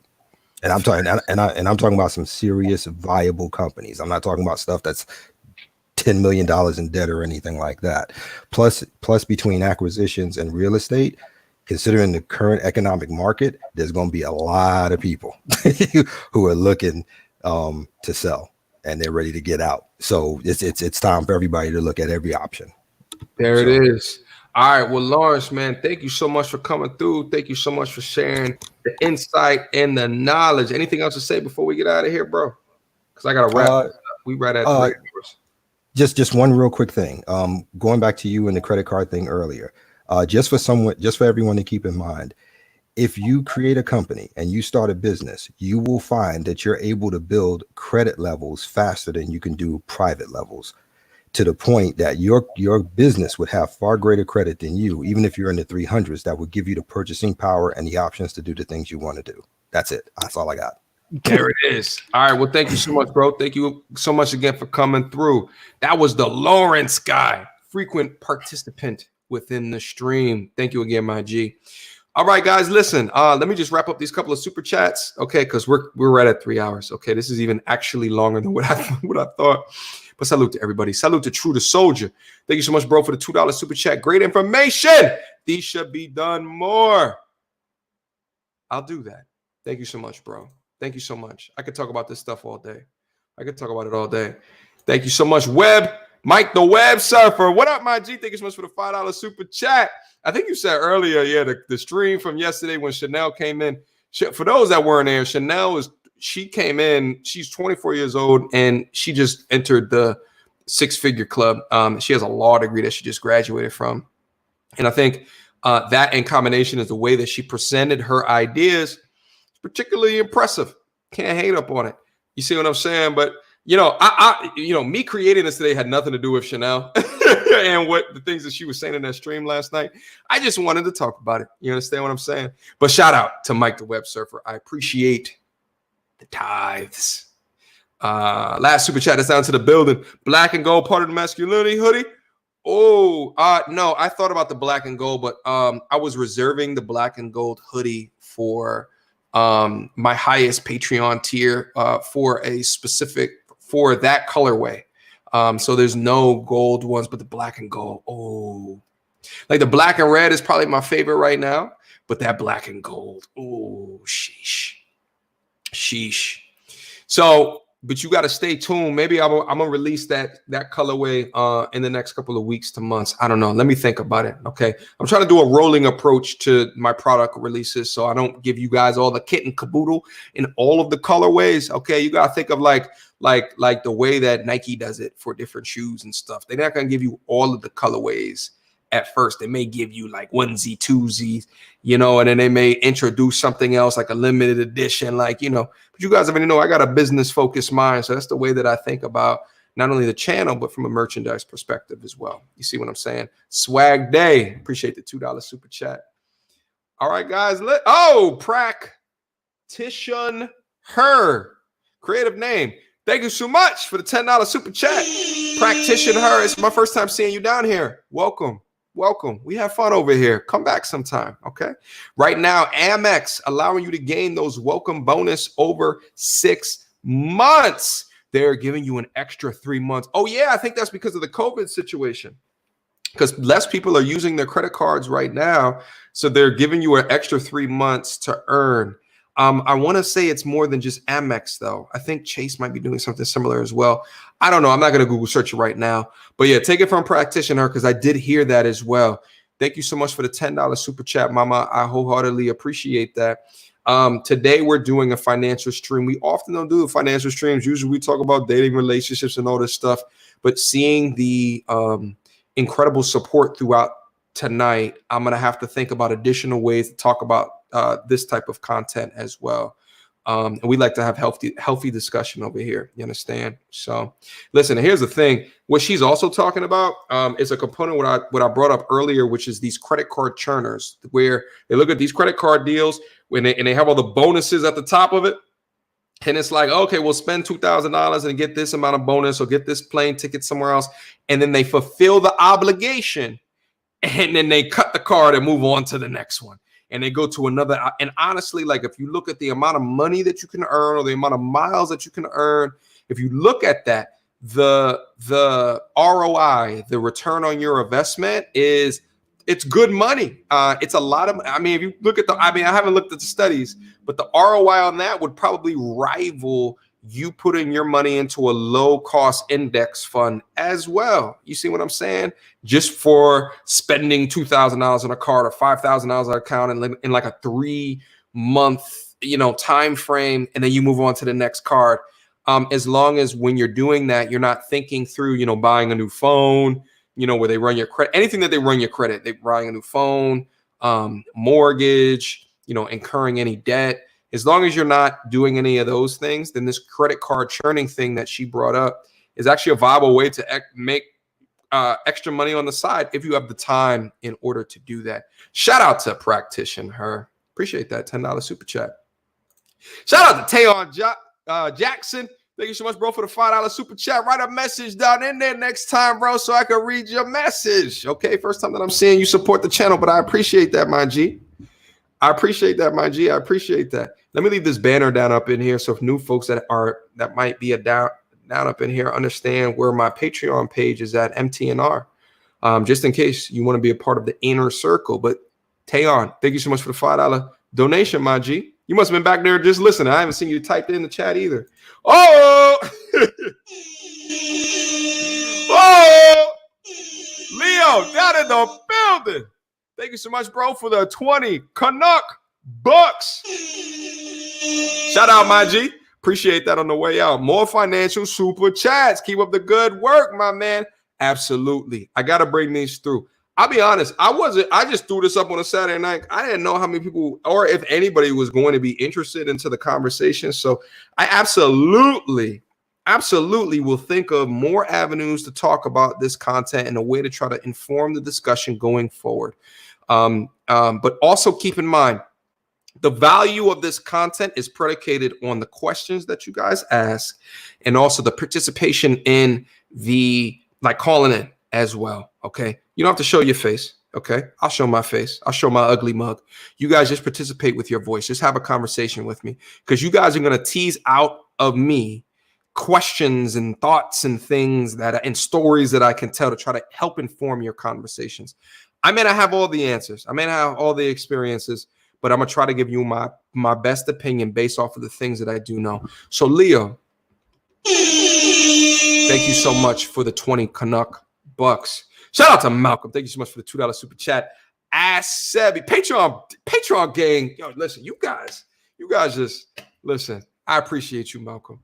Ask Sebi is good for credit reward talk. Ask Sebi. I've never heard of that. What is Ask Sebi? Hold on. Let me bring this up. Ask Sebi. Smarter financial decisions. There you go. That's another resource. He's a YouTube channel. Okay. Oh, and he's got websites and stuff. Okay. Tools, calculators, high yield savings accounts, guides, credit card offers. There it is. I wasn't familiar with him. You know, I use Reddit. I go up on Reddit and I go in the financial independence subreddit. I go up into the personal finance subreddit and they have like stuff pinned up at the top that'll tell you like how you should be thinking about your finances within the decade that you are, right? Like if you're in your 20s, your 30s, right? Like I use that, but honestly, I came to know those resources after I was already like way down into, and I just was looking through it and like, yep, I know that. Yep, I know that. Yep, I've been doing that. Like, and that's just what it is. But yeah, utilize your resources. Utilize your resources. It's very important to be able to do that. You understand what I'm saying? Like the stream on the way out. Appreciate that, Aizen Sama, because I forget my G. Like the stream on the way out. I appreciate each and everybody down in there. Because without you, I wouldn't be here right now. So I appreciate all the love, the support, and the respect. At the end of the day, as I said earlier, this would be nothing without you guys. This is a community, okay? This is a community, okay? This is not just me just throwing up information to you. What I'm trying to do here is to build a community where we can all learn and build off of each other as well. So I can't do it without you guys, okay? I can't do it without you guys. Until next time, you two. Peace! Go enjoy your Saturdays, you savages.